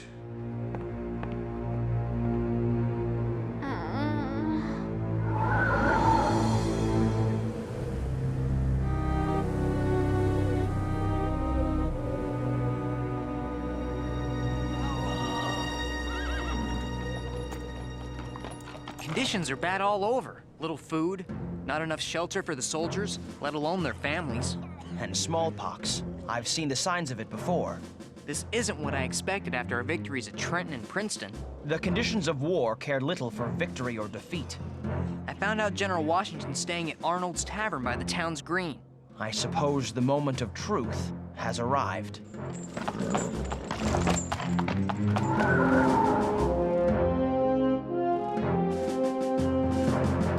You've made quite an impression, Ben. I understand that because of you, the French have coined a new word for telling a lie. Stormenter. The poor fellow asked for it. And your likeness is being sold all over France. The rumor at Versailles is you've made King Louis jealous with your popularity. The last thing I want is to offend another king. Comte de Brigenne's secretary is here and requests an audience. By all means, show him in.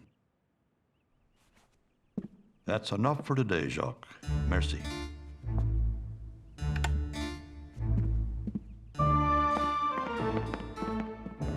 Dr. Franklin, Count de Vergennes wishes you to have this. Tell me it's good news. Vergennes still won't let your ship sail, but he stands ready to advance 3 million livres to us if we keep it under the strictest secrecy. But why not let free the ships? Because the French still fear a war with Great Britain. My attempt to bluff the French has worked well so far. Now we need proof from General Washington that he can defeat the British. Keeping this secret will be very difficult. There are British spies everywhere. I don't like this, Ben. We need those ships. Patience, my friend. We'll stick to my plan until good news arrives.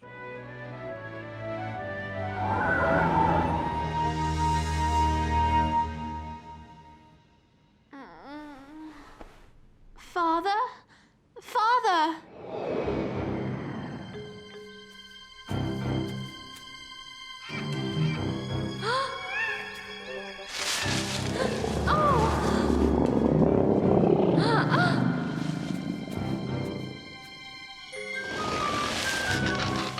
Father? Please! Help me! Oh! Sarah. Father? Is it really you? Oh! It's all right, my dear, dear girl. I've missed you so much. I know. I've written you so many letters. I've gotten them all, and as I've read them, I've watched you grow into a strong young woman. Do you really mean that? I'm not worried about you now, Sarah. I love you, Father. There's a clearing up ahead. Look. Come with me. We'll go together.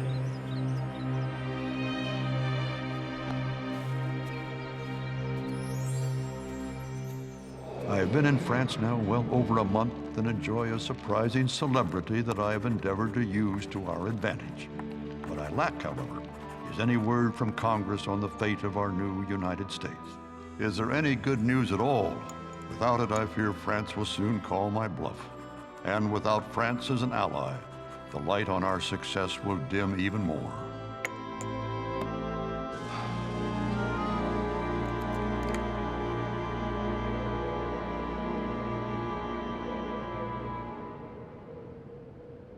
Gentlemen, Martha has asked me to apologize for the meager quality of our surroundings. I know you're all used to much finer accommodations. Now, what do we have here? Captain Alexander Hamilton of the New York Company of Artillery at your service. Yes, Captain Hamilton. I take it you saw my advertisement. Yes, sir, Your Excellency. And if it isn't young James, how goes the newspaper business? Couldn't be better, General. Now that you've shown General Howe a thing or two. Captain Hamilton, we must talk. If this is about the men in the artillery company, Your Excellency, I can explain. Captains and kings need never explain anything. That was fine work your men did at Princeton. Thank you, Your Excellency. Captain Hamilton, I placed that advertisement because I would like you to join the Continental Army and serve as one of my aides de camp. I don't know what to say. That is, I would prefer to fight on the field of battle, Your Excellency. I understand your desire, but your gifts are needed here, now. Have you a family, Captain? None to speak of, sir. Then you will find one here. Martha and I look upon each man at this table as our own kin. And I assure you, your colleagues will look upon you as a brother. Gentlemen, may I present the newest member of our family, Lieutenant Colonel Alexander Hamilton.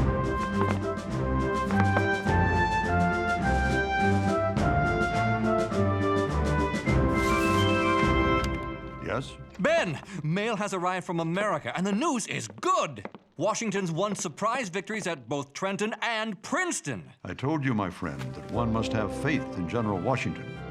Dr. Franklin, Mr. Dean, Comte de Vergennes just had this delivered. Vergennes congratulates his American family on news of their notable victories. He's lifted the order blocking your ships. They're free to sail to America.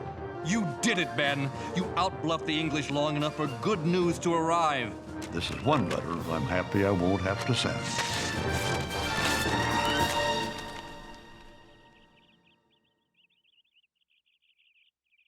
Mrs. Adams?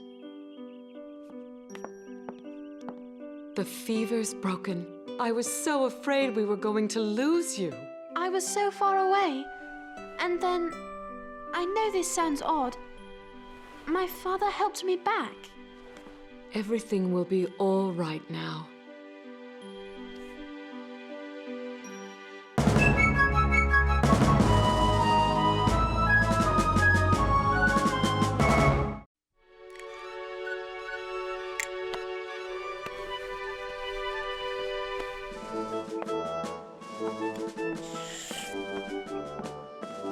Soon, General Washington will have the whole army inoculated. Can you imagine a world without smallpox?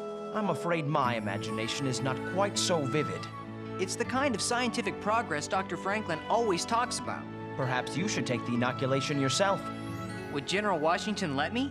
Spring will be here before we know it, and he's going to need every strong man he can find, even those who write for newspapers. Good luck to you, Lieutenant Colonel Hamilton. It's not official yet, but thank you anyway. Well, I had better find His Excellency. You can't imagine how many letters he has us write.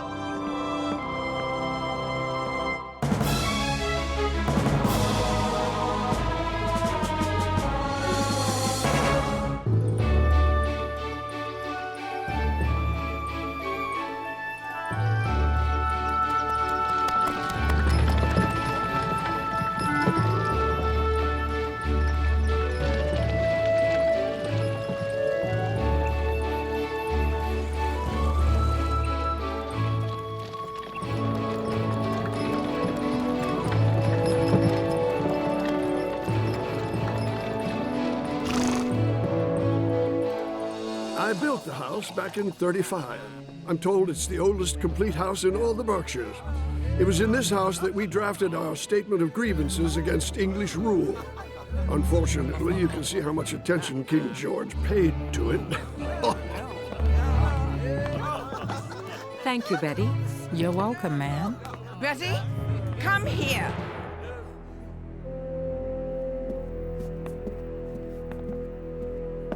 What is the meaning of this? What, madam? What, you say? Look, dust on my Wedgwood vase. I'll fix it right away, madam.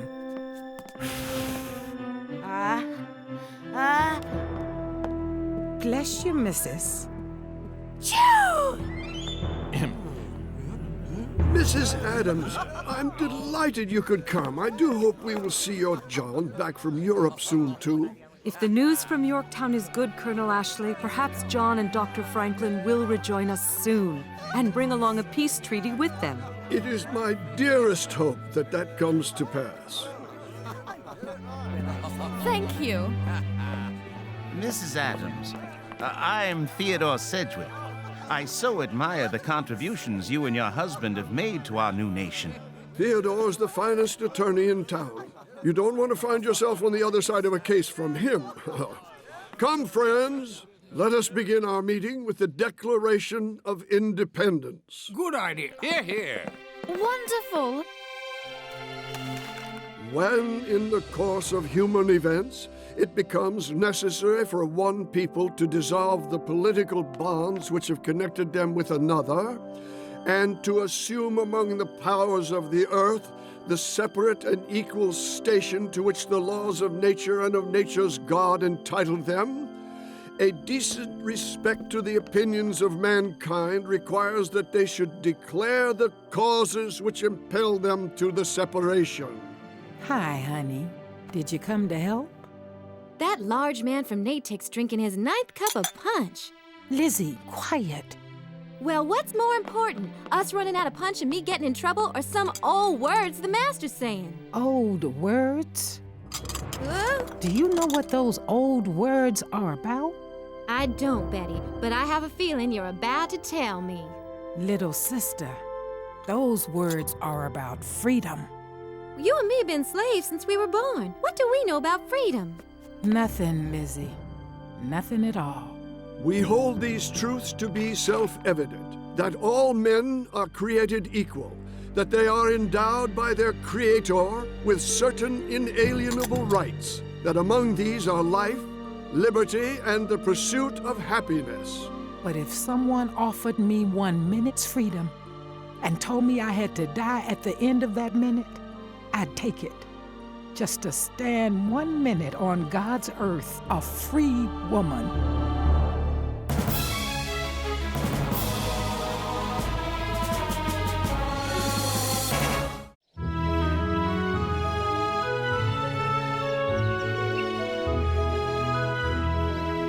Dearest Mother, so much has happened since I last wrote. General Washington has won at Yorktown. It was truly a miraculous convergence, as they're calling it. The French fleet, led by Admiral de Grasse, captured the mouth of the Chesapeake Bay.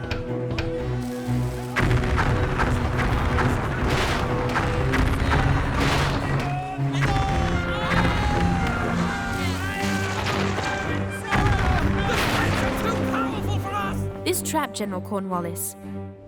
He could get no help or supplies from the sea, and with the town surrounded on all sides by Generals Washington and Rochambeau, he could expect nothing but trouble from the land as well. The siege was terrible, and I feared it might never end. Finally, the lack of food and the endless artillery shelling forced General Cornwallis to concede defeat. Over 7,000 British soldiers surrendered their weapons. Surely with so large a loss, the British will now realize the futility of this war, and we will finally have peace.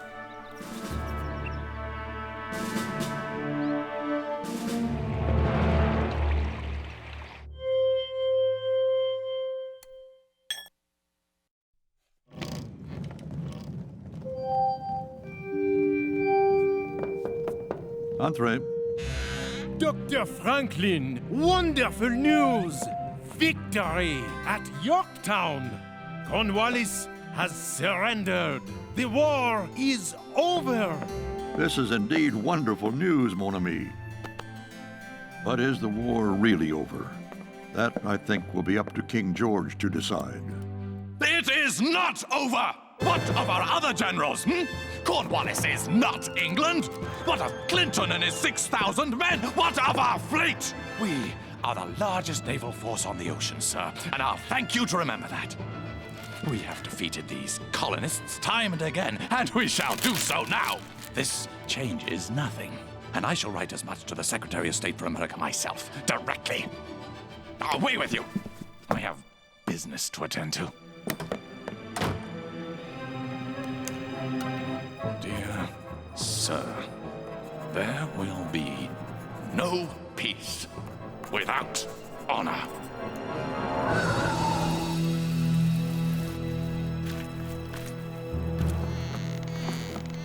Lizzie, more lemonade.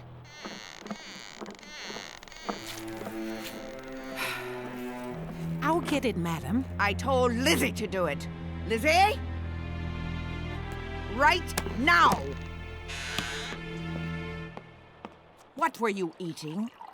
Scraps, madam. You ate the family's food without asking me first? Yes, madam. I'm sorry, madam. You're sorry. Very sorry, madam. Excuse me, madam. I did not order you to leave. Now clean that up. And that. And that. And that. And that.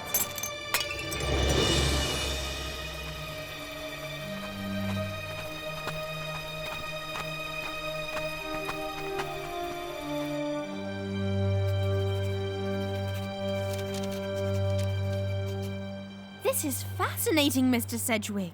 I think I should like to practice law myself someday. With all respect, Sarah, there are no women lawyers. With all respect, Mr. Sedgwick, perhaps I shall be the first. Perhaps you shall indeed. Excuse me.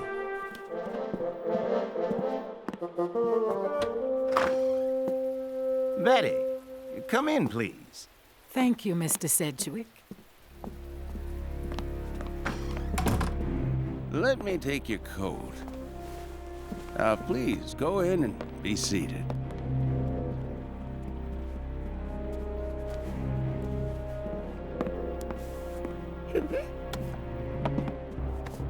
Now, Betty, what can I do for you? Sir, I would like you to help me win my freedom for me and my little girl. Excuse me? I don't want to be a slave. And I don't want my girl to grow up as I did, knowing nothing but slavery. Thank you kindly. You're very welcome. Betty, are you asking me to sue Colonel John Ashley, the most important man in this town, for your freedom? Yes, sir. I fear for my child's well-being. You can't let the child be in harm's way, Mr. Sedgwick. But it's more than that, sir. I heard that paper read that all men are born equal and that every man has a right to freedom. I am not a dumb critter. Won't the law give me my freedom?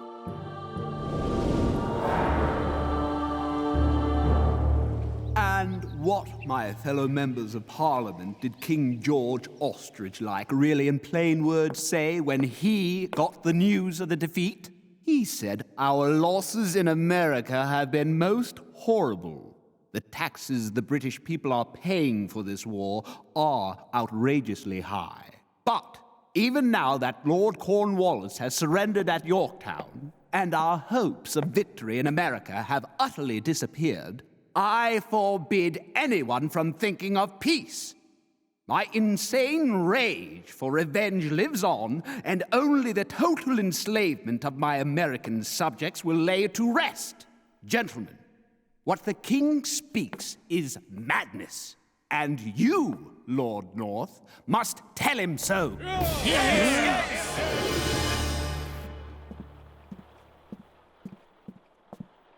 Betty.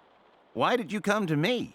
You know I'm a close friend of the Colonel's. Master said you're the finest attorney in town. And you were there in Master's study a few years back, writing those other words about freedom everybody was saying. You mean back in '73? When we discussed a Bill of Rights and a Constitution for Massachusetts?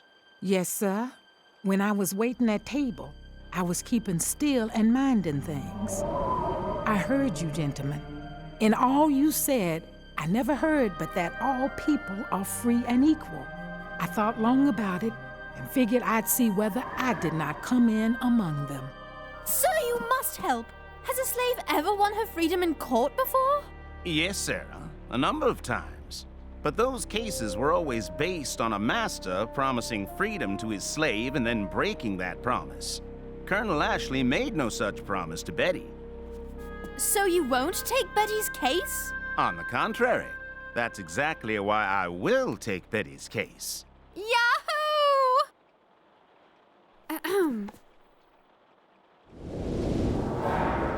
I do not care what that vile Mr. Charles Fox says in Parliament. I do not care what anyone says in Parliament.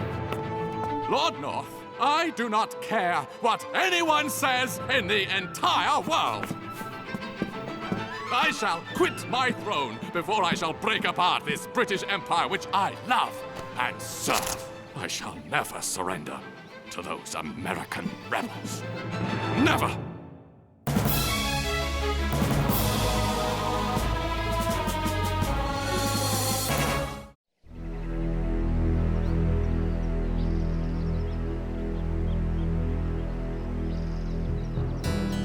This is a great opportunity for us. Let's hope they free the poor woman. Can Mumbet win, Mrs. Adams? She has fine lawyers in Mr. Sedgwick and Mr. Tapping Reeve. And she has right on her side. Yes, Sarah. We shall see whether those two weapons are strong enough to carry the day. Is that the jury? It is. But all the jurors are men, and they're all white. How will Mumbet get a fair trial? Give them some credit, Sarah. Perhaps they'll understand we are all the same race, the human race. Judge, on behalf of Colonel Ashley, who has served his state and country so well in so many ways, we ask that this case be dismissed immediately. What? Will they do that? And that Bet be returned to her lawful residence, the home of Colonel Ashley. Order! On what grounds, sir? Judge, the custom of our nation considers slavery to be right and correct. Bet is the lawful Negro slave of John Ashley. Colonel Ashley can testify to that. It is a simple question of ownership, you see. Therefore, we ask you to return Bet to Colonel Ashley immediately. That's outrageous! Good justice will be done!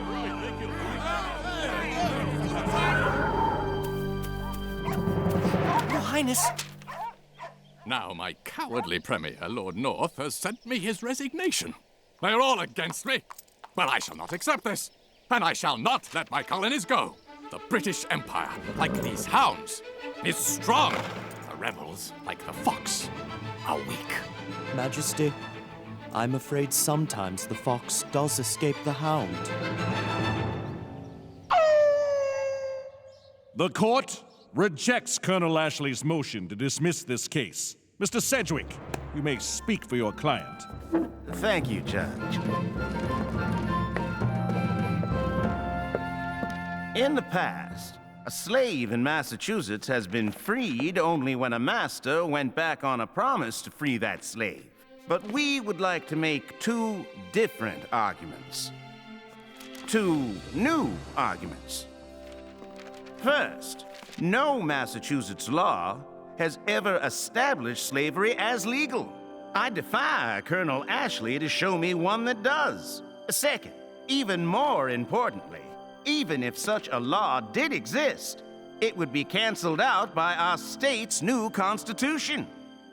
As my client has so wisely pointed out to me, our Massachusetts Constitution states, all men are born free and equal and have certain natural, essential, and unalienable rights, among which may be reckoned the right of enjoying their liberties.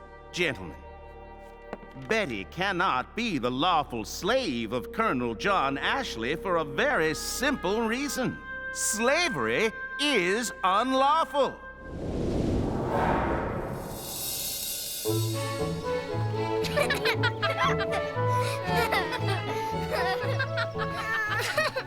It's just a scrape, Catherine. You're gonna be fine. You ready to catch your brother now? Betty? Yes, Sarah? What will you do if you lose? Honey, my husband, rest in peace, died in this war, so we all could be free from your friends back in England. Not so some of us could be slaves to some others of us.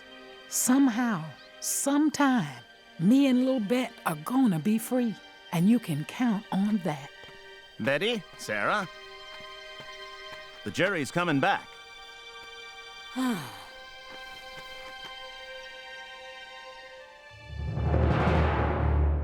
Gentlemen, have you reached a decision? We have, Judge. We find that Bet is not now, nor has she ever been, the legal servant or property of John Ashley. We award 30 shillings in damages to Bet and order John Ashley to pay her for all her service since she was 21 years old. We also declare that John Ashley shall pay all court costs. Congratulations to us all. This is a great day. Isn't it wonderful? All our people shall be free. You got him, Catherine. Good going. Friends, friends, to courage, to freedom, to Mum Bet. To Mum Bet! Hooray! Hooray! I've given myself a new name, a free name. From this moment on, I'm Elizabeth Freeman. Elizabeth Freeman! Hooray! Betty, I'm hoping you'll come back and work for me. For salary, of course. We sure could use you back. Thank you, mister. But I'm gonna stay here with the Sedgwicks. They've done nothing but treat me right. And with 10 children and Mrs. Sedgwick ill, somebody's gotta do the cooking. I'll leave you to it then. Goodbye, Betty. Girls, it sure feels good to call that man Mister instead of Master. You're free, baby. Just like I always promised. You're free.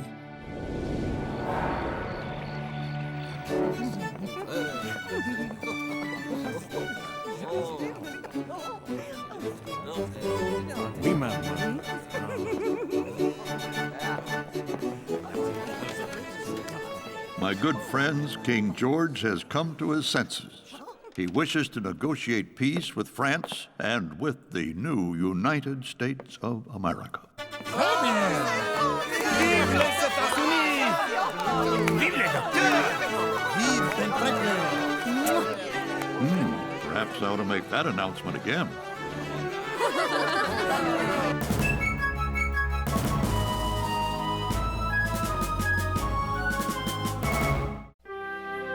And Mother, there's more good news. Another slave by the name of Cork Walker sued for his freedom in the Supreme Court of Massachusetts, and also won. The decision will surely lead to slavery being outlawed in Massachusetts. Listen to what the Chief Justice said. Slavery took its origin from European nations and the British government, but a different idea has taken place here in America. Everyone is born free and equal. Everyone is entitled to liberty and to have it guarded. Slavery is, in my judgment, as effectively abolished as it can be. Thank you, Mr. Ashley. Mother, these long overdue decisions for liberty give me new hope for my new country. Our new country. I hope and trust that the horror of slavery will soon be abolished in the rest of our 13 states. Forever. For Mother, if one American is not free, none of us are.